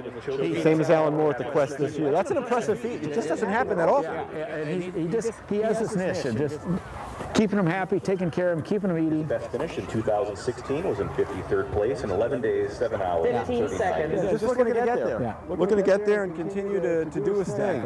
10, 9. We asked him a few years ago, he said, why are you doing this? He said, well, you know what? You start looking at yourself in the mirror and you say, I better start checking off some of those things I wanted to do, and this is one of them. And then he kept doing it. Quite a bit of weight. He was really big and heavy, and he's just trimmed himself down. I had 30, 40 pounds in the last year or so. Hey, Alan, good luck. Take care now. Kovic, Alaska, on the north slope of Alaska. Please welcome Akil Ratan. This is another tough guy. Because it's Akil Ratan. Oh boy, this is you hit that one on the nose. This is not only tough, smart. I mean, and a true gentleman. To work on his master's thesis. His son was Rookie of the Year at Yukon Quest this year, and I'm sure he's got a lot of those dogs, plus all their backup dogs. But they don't have they don't have one of these 35, 40 dog kennels. And of course, the thing about Akil is not only a few years ago did he finish the race, then he just kept going. I remember racing him in, I think it was 1993. He was a rookie. Something, is that show on there? What is it? Is that for his record there? So way back there. Yep, started right back there. 91 was his first race, actually. I wasn't in that race. I came over in 92 and saw him in that race, and then and look at he got 10th. And good run. 93, 35th. In the summer, he so some high 20s. You know, you could look for this guy in the teens, and if he had a truly great race, and it was a tough, little colder, tough blowing, tough. He could even make top 10. Things break right. Yeah, exactly. I'm sure the tougher it is, the better. Yeah, so there are some mushers who are rooting for the coldest, nastiest, meanest weather, and he's one of them. Exactly. John Baker type dogs that, you know, you get this warm weather and they have these great fur coats and thick fur coats, and it kind of backfires when it's too warm. 10, 9, 8, 7, 6. The weather forecast I've been hearing for the next 10 days is more of these snow fronts kind of coming in. Yeah. Not extremely warm, but not extremely cold. But if you get fresh snow, then you get some wind. Look out. All right, next in the chute, bib number 55. Especially on the river. Willow. To Matthew Baylor. Catil passes us. Does a bad weather race favor Mississippi? I think he's fully capable in any weather. That's the problem with Mississippi. He's fully capable, yeah. I think the guy is so good, he can handle warm weather, cold weather. I think he's got great gear.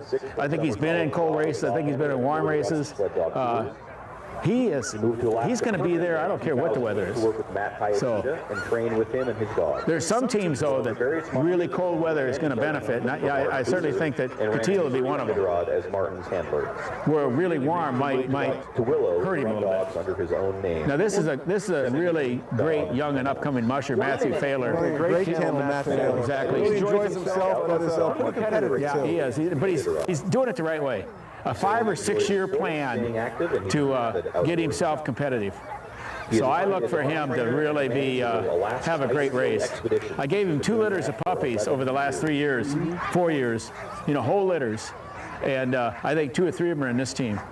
That's how much respect I have for him. And he worked for Martin Boozer for years, and just a gentleman. 30 seconds, Matthew. He lives over real close to my place and trains on the Hessler Norris trail system.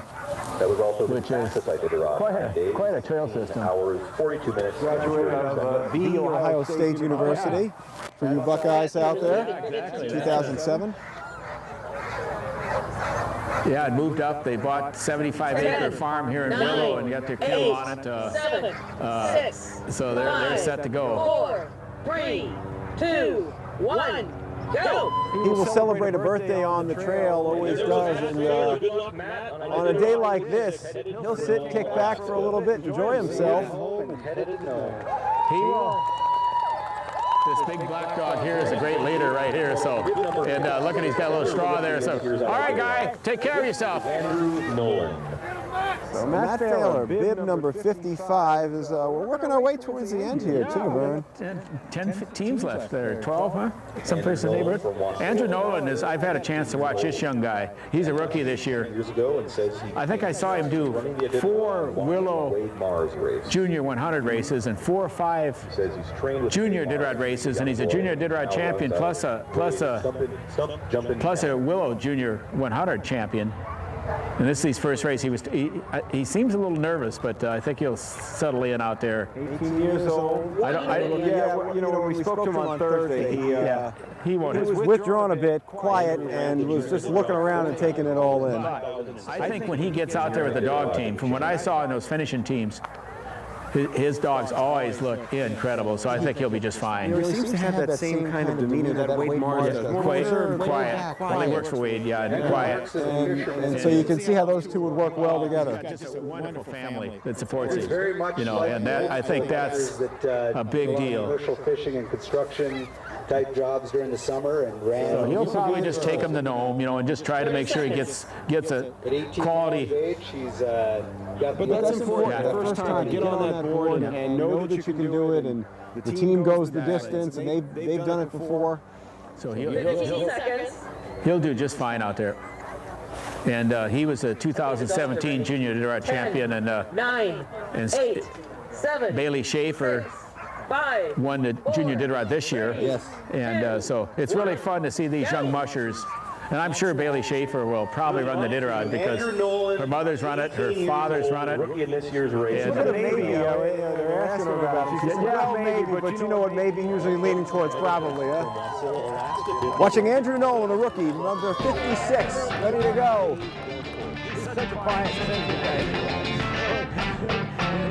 Ladies and gentlemen, this race was started to save the sled dog.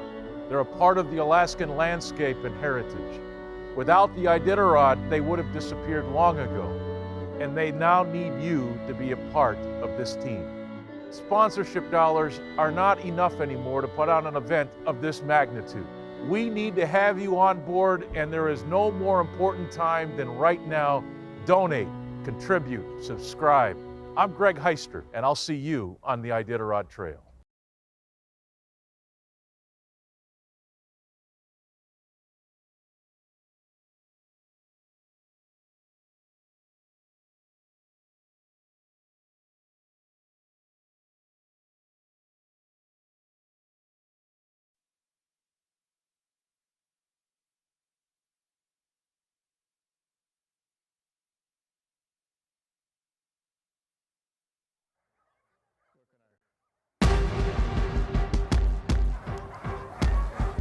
And welcome back, everybody. Here we go. We're headed for the home stretch, at least of the beginning for the restart. It's the beginning for these mushers who have 1,000 miles to go. But bib number 57, Vern. so it's solid teams.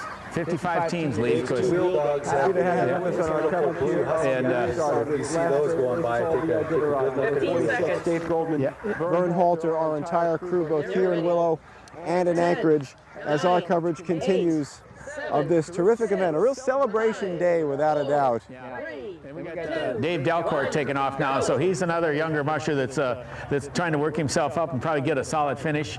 And I did want to say hello too. You know, they're taking off out of Willow here, and you know there was 5,000–6,000 people on the lake watching the teams leave.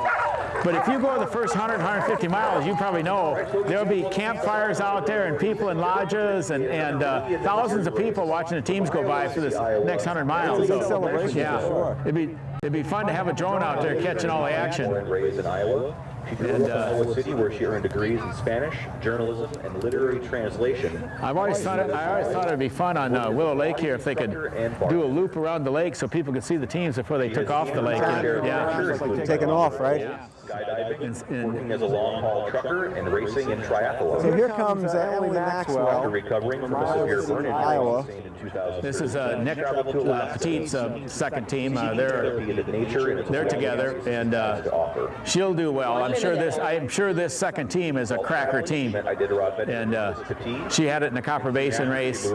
She was in the Willow 300, and she had 2 females in heat, and so she finally scratched because it was just getting too much. You know, all the male dogs who couldn't think about anything else, and it was just one of those things. You know, if you want to have a horrible race, take a female sled dog out on the race, and things just go haywire pretty quick. And 30 seconds, Emily. Emily worked as a drop dog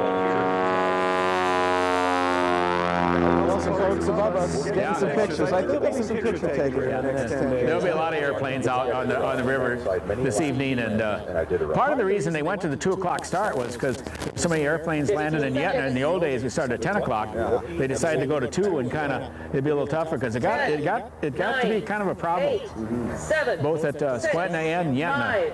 5, 4, And 3, 2, not that you don't want people out there having fun. It's just a There goes Emily Maxwell. Oh boy, she's headed for no. I thought they were coming at us. Oh, she's they're right. Well, they would have been in our spot, Vern. They would have been right towards us. They'd have got us, wouldn't they have? All right, Emily. Good luck.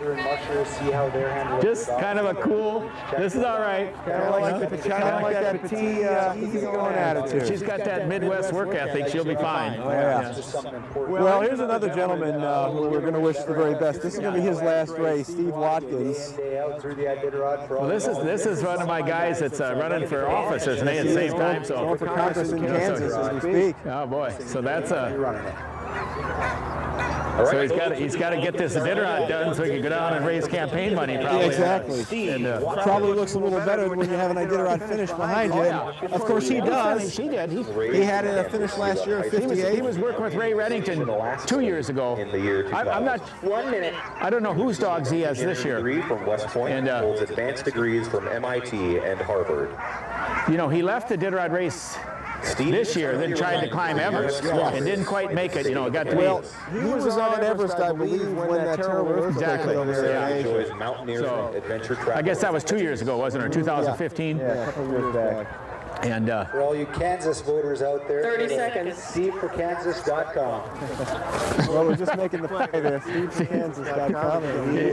He's running for office. so he's got some serious work ahead of him when he gets this race over. Finish was in We'll have a 2015. great crowd out here, folks. They haven't made it out here. We're sitting there happy with us. 10 hours, 57 minutes, and 36 seconds.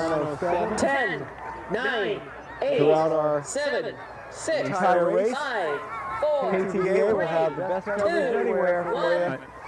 Looks Start to finish. Looks like I see Dean Osmer up in front of the leader, so must have Dean Osmer's team, which will be a good one.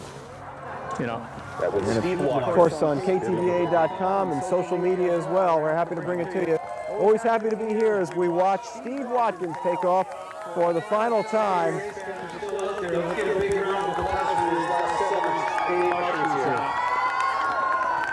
You're still there. Not everybody's on the Iditarod Insider yet, but pull out your cell phones, log on, pay the small fee. here comes a young musher that's going to be could be some trouble for some other ones. Yeah, Travis Beals, this will be his 5th race, and he's had some good showings the last couple of years, 11th and 18th. This guy could be trouble if he gets things clicking and takes care of dogs like he can, and I know he can. He could nail some people towards the end of this race. Race at 4 years old. And He says Always what he wanted to do. yeah, and This has been the goal. So Travis, get that guy really focused in running that just race. getting settled down early in the race came true for the and he finished and stay solid in the middle, not try to do too much in the middle. And he could says in Seward he could easily be in the teens. And he enjoys fishing, hiking, and the outdoors. His kennel is called Turning Heads Kennel, and you can check out his. he does a lot of summer tourism too. They do a lot of glacier tours down in Seward area. And 30 seconds.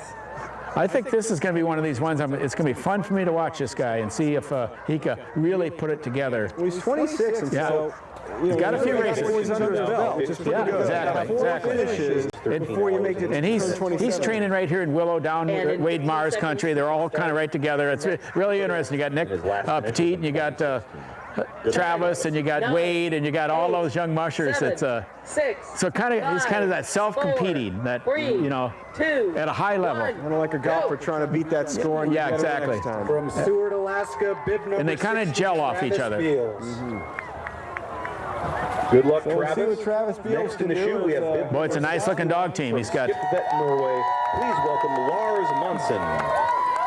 all right, a guy who Lars, is born going in to have Oslo, probably Norway, more airtime and been mushing since 1997. camera crews around him than I'd say Mississippi, Ali Zirkle, and Wade Mars combined, and that's Lars Monson out of Norway. He is a legend over there. He's a TV guy, a Renaissance guy, a bit of a jet setter guy, big fella, and real easygoing fella. He has a worldwide following, you know. 12 national television series. Wow. And written some 20 books. Isn't that amazing? And he's on the Iditarod Trail. And now Yeah. they're going on the trail. Canoeing and dog A lot sledding of in folks there 900 with orange jackets, taking all kinds of pictures of him. Across Alaska expedition lasted 10 months. He has bushwhacked on foot across Kodiak and Yeah, he likes the adventure. It's been a life for him. Across Kodiak Island on Foot by himself. He led 2 you three-day know. expeditions with 11 disabled people through the Scandinavian wilds and has been on many 30 to 60 And he's also finished a couple of Iditarods, his first in 2015. Last year as well, he was 26. So this isn't just for attention. He's looking to make it. 26 out of, I think it was 85 that was supposed to start. So He knows what he's doing. yeah, you 30 bet. seconds. You know, The 2018 Iditarod. there's the Norwegian teams that come over here. You know, they know their way around winter. You know, you just see the Olympics that went down. They won the most medals of anybody by far. Just dominated the Winter Olympics, and it's a winter country. And You can start your next adventure.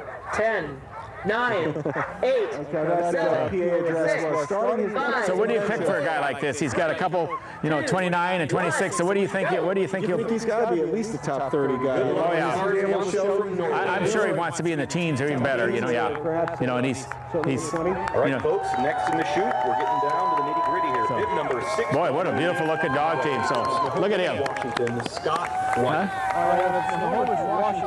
Scott White wearing bib number 62 out of Buffalo. Yeah, he's going to go for it. Yeah. He didn't do the Mitch walk out of here. Left New York, which enjoy the culture of a lot going here, but I think you want to go fast early. A lot of adrenaline. Tough to pull it back, isn't it? Got the crowd going, the dogs are hearing it, they all want to say, go daddy go, it's tough. And, you get back here, I remember the year I started last, I think I mentioned it earlier, it's just like, it's such a bummer, because everybody's gone, you've just been waiting and waiting, and he says all his dogs are the marks. But you remember at the 24-hour breaks, what happens at the 24-hour breaks? All of the time corrections happen, so Hugh Neff, who's going to be last this year, will be the only musher to take 24 hours. And the musher ahead of him 24 hours and 2 minutes, and the musher ahead of him 24 hours and 4 minutes, and it could come back to haunt you, 10 finish. I've been at many checkpoints where I got into the checkpoint, took my 24 ahead of mushers, they pack up and leave ahead of you because of the time correction. And that's a little bit of a psychological slap to the face. A handful of New Yorkers coming to Alaska to run the race. 30 seconds. Scott's first race was in 2017. He scratched that race. And then back in 2010, 54. So it's been 8 years since he's been on there. So it'll be interesting, Now this is, who we got now? We've got, it'll be Scott White from Washington. Okay. 10, so, 9, trying to make his 8, way there, and he 7, said, 6, 5, he says, 4, running across 1,000 miles of Alaska by dog team, he calls it one of the most invigorating, profound, and enlightening things to do. He's been trying to get back since 2010. So we've been thinking about this thing for 8 years. He's kind of leader of this. He's scared everybody. She's kind of there. Scott White. Let's take another break as we head for a breather ourselves. The musher's just getting going. Coverage of Iditarod 2018 continuing right after this. Ladies and gentlemen, this race was started to save the sled dog. They're a part of the Alaskan landscape and heritage. Without the Iditarod, they would have disappeared long ago, and they now need you to be a part of this team. Sponsorship dollars are not enough anymore to put on an event of this magnitude. We need to have you on board, and there is no more important time than right now. Donate, contribute, subscribe. I'm Greg Heister, and I'll see you on the Iditarod Trail.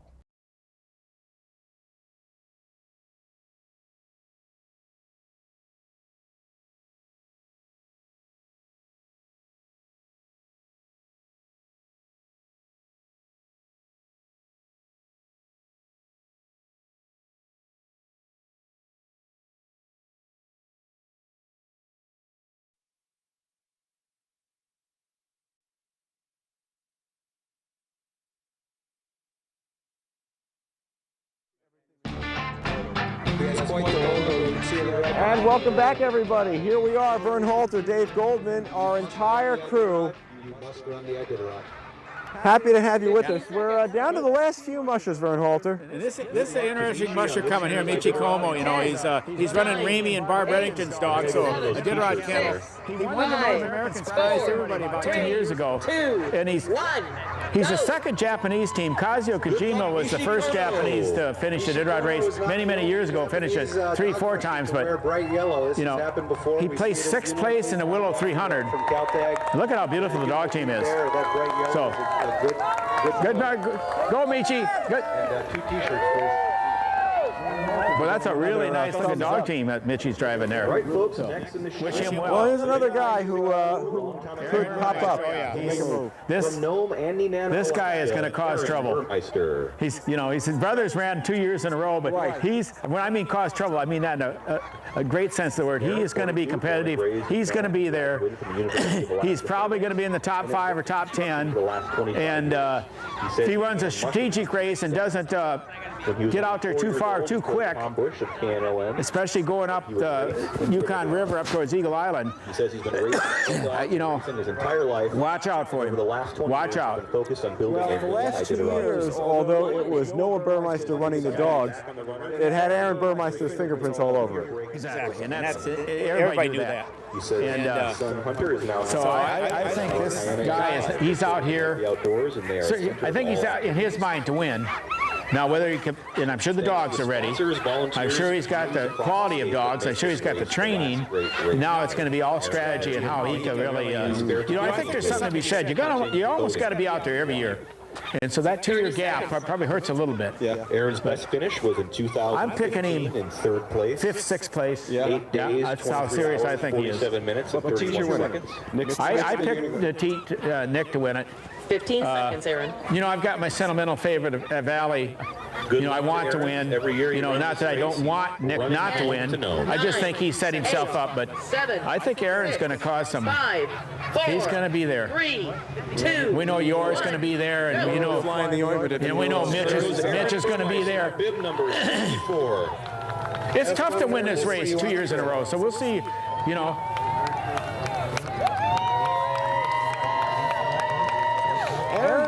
Aaron Burmeister go by. Bib 64. Good luck, Aaron. Another rookie from Mahone Bay, Canada. Another interesting guy. The thing about Aaron, too, is that he's lost a lot of weight. You notice that? Yes, he has. And you wonder if that's going to help their times as well. At the age of 8, while watching Iron Will at his Again, saw the movie Iron Will and said, Nova Scotia, and says, you know what? I got to take a shot at that. And he's in a position in his life where he's able to do that, and here he is. And just look how far he came. So yeah, Sebastian's helping him. So he'll be in good shape there, and come all the way from Nova Scotia. That's about as far east as you can get, isn't it? And he had quite a. He says further. Quite an approach on Thursday. A few smiles here and there. One of those guys who just was ready to go and couldn't wait. You're looking good. Dave Dalton here saying hello. So, Mr. Yukon, so how was that easy race this year? It was pretty tough. It was pretty tough. 40 blowing 40. Sure. Bradley Dave Dalton stopping by the Yukon Quest as Vern is having a little chat. Again, when you're the mayor, folks, literally, you do these things. People want to come up and have a chat. They used the names of those dogs, the personal dogs. Is that legal? I don't know. I'll have to talk to you. I'll check it out. Bradley's website, lifealwaysworksout.com. I love it. And we'll see what Bradley Farquhar has. And again, realizing a dream. This will be fun to watch him. See if he's smiling and happy the whole way. Well, that's a question. What's it going to look like halfway through, Vern? 4, 3. Everybody looks good here. And there goes Iditarod, rookie in 2018, Bradley Farquhar. It'd be kind of fun to see him pulling in an Iditarod. Yeah. The red gloves cruising down the trail. Look at him. He's going to tip over if he doesn't watch it.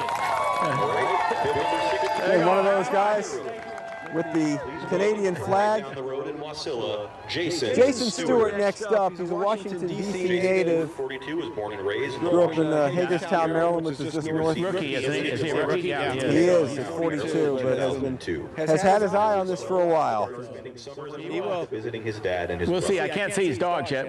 Usually, I like to get a look at him moving. I can see that they're. He left Maryland permanently. We'll see what kind of a background does he have. Alaska. So it's his arts degree from Hagerstown, Maryland. In 2000. And in 200011, he became a handler for another. It's amazing, isn't it? How many different types of people. Corrections officer. So we want to thank him for that work. And 1 minute. in 2012, Jason met his future wife. It's amazing how many people you see serious about her as he was about have come up here and have said, you know what, I've got to take a shot here. I've got to do this. This race just has that magnetic pull to it, doesn't it?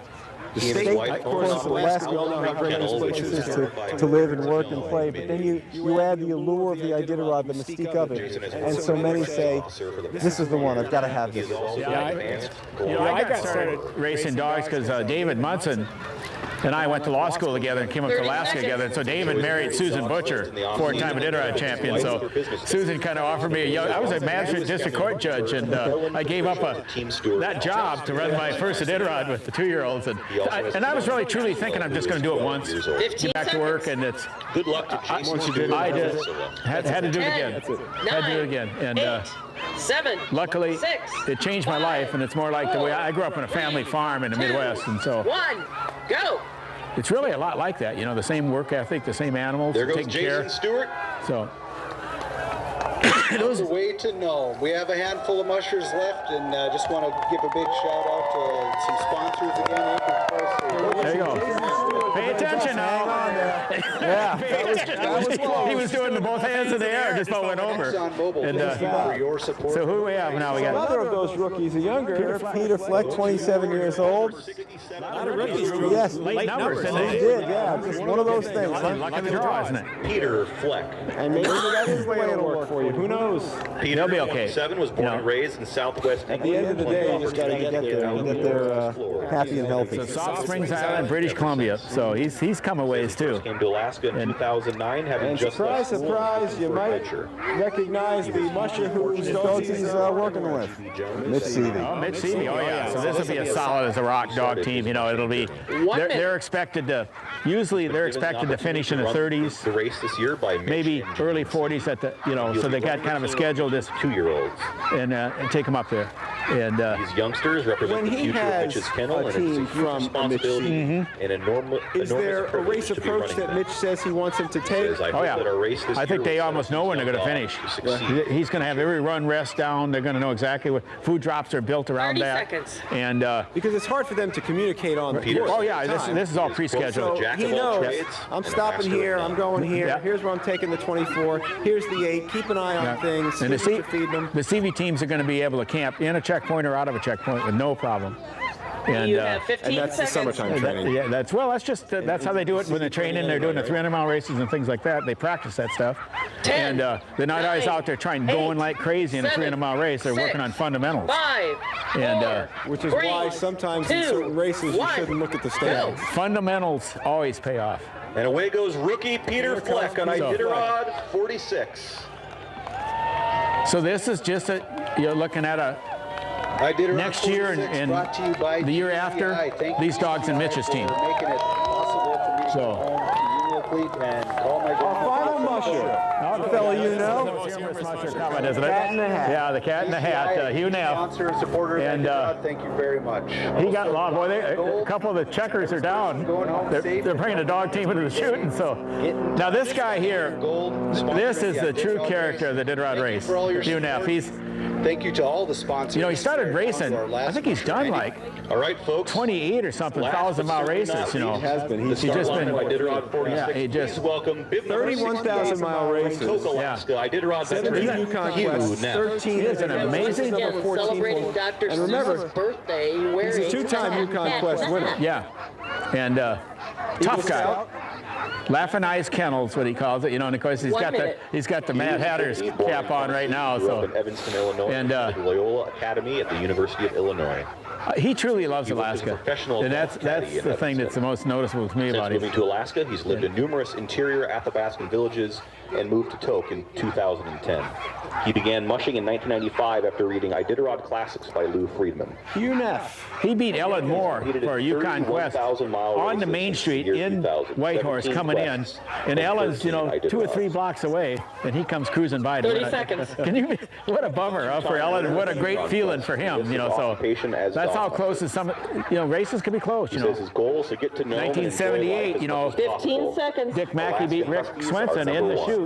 Just amazing. That was always the question. 10, Is it what comes first, 9, the dog or the musher, right? 6, Tip of the lead dog. Calling that one. Not that Swenson loved that call, but 1. he was a gentleman, and there we go, bit number 68. So it's our last musher. So this is they're all off, Let's get a huge, loud round of applause. Let's make people in Nome hear us. He's got people in the big village of Anchorage hear us. You got a tangle up there. Good boy, right?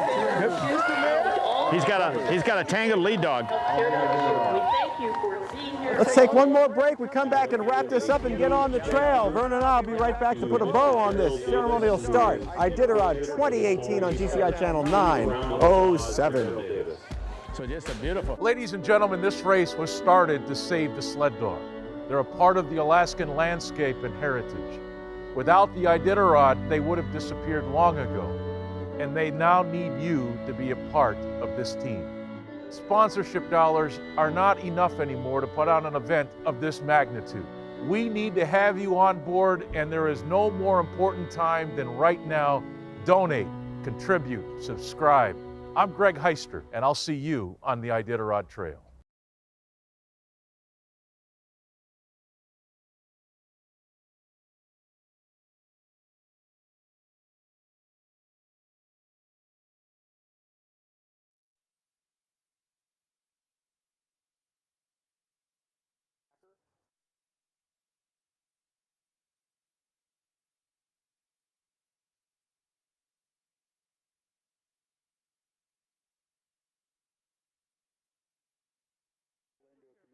Take care of their dogs.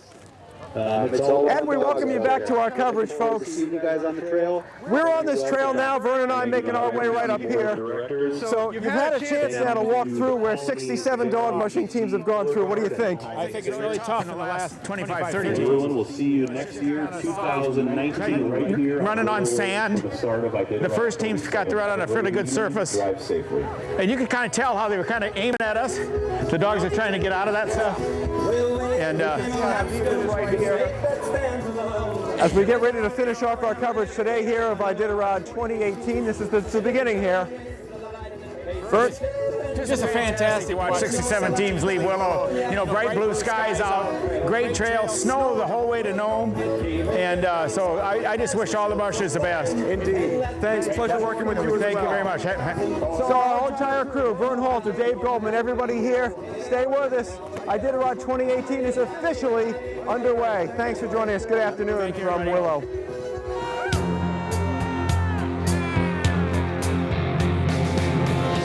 After a couple of years of warmer than usual conditions, the 2017 ceremonial start in downtown Anchorage once again felt like an Iditarod. Downtown Anchorage, you get to share your dogs, your mushing, Iditarod, the state of Alaska, with everyone from lower 48 and around the world. As 71 mushers and their teams were ready to begin their quest for Nome. But there was a catch. For the second time in 3 years, Mother Nature had her own plan. With too little snow in the Dalzell Gorge and Rainy Pass, she forced the officials to make another move to Fairbanks. Hello, Iditarod fans. My name is Greg Heister, and I've been a part of the Iditarod Insider since it began in 2006. I wanted to take this moment to reach out to you and first thank you for your support over these years. The Insider has grown in both technology and support, and that's due in large part to you. Now, we understand there's been a lot of controversy surrounding the event in the preceding months, and it may have you wondering about things. Well, first, our crew is here. They're already hard at work bringing you coverage of the 46th Iditarod Trail Sled Dog Race, and we will be on the trail bigger and better than ever. Now, with the changing times and the competition that is both on the trail and off, we realize that you have a lot of places these days to get your race coverage. But I wanted to take a second and explain to you why it's important that you support the Insider. First of all, every penny stays in this race. Your contribution helps in getting the straw down the trail, veterinarians down the trail. It puts fuel in the airplanes that take supplies and support for the dogs the entire way to Nome. It's not about a profit. It's about sustainability. You can get coverage elsewhere, but this is the only place that you can become part of the team to help these dogs perpetuate their purpose. It's important because sponsorship dollars are not enough anymore to put on an event of this magnitude. Now, if you're already part of the team, we thank you. If you're on the fence, we need to have you on board, and there is no more important time than right now for you to support this race. If you can donate $5, we thank you. If you can afford $19.95, then you can become an insider. If you can contribute $33.95, you can become an ultimate insider. Ladies and gentlemen, this race was started to save the sled dog. They're a part of the Alaskan landscape and heritage. Without the Iditarod, they would have disappeared long ago. And they now need you to be a part of this team. Donate, contribute, subscribe. I'm Greg Heister, and I'll see you on the Iditarod Trail.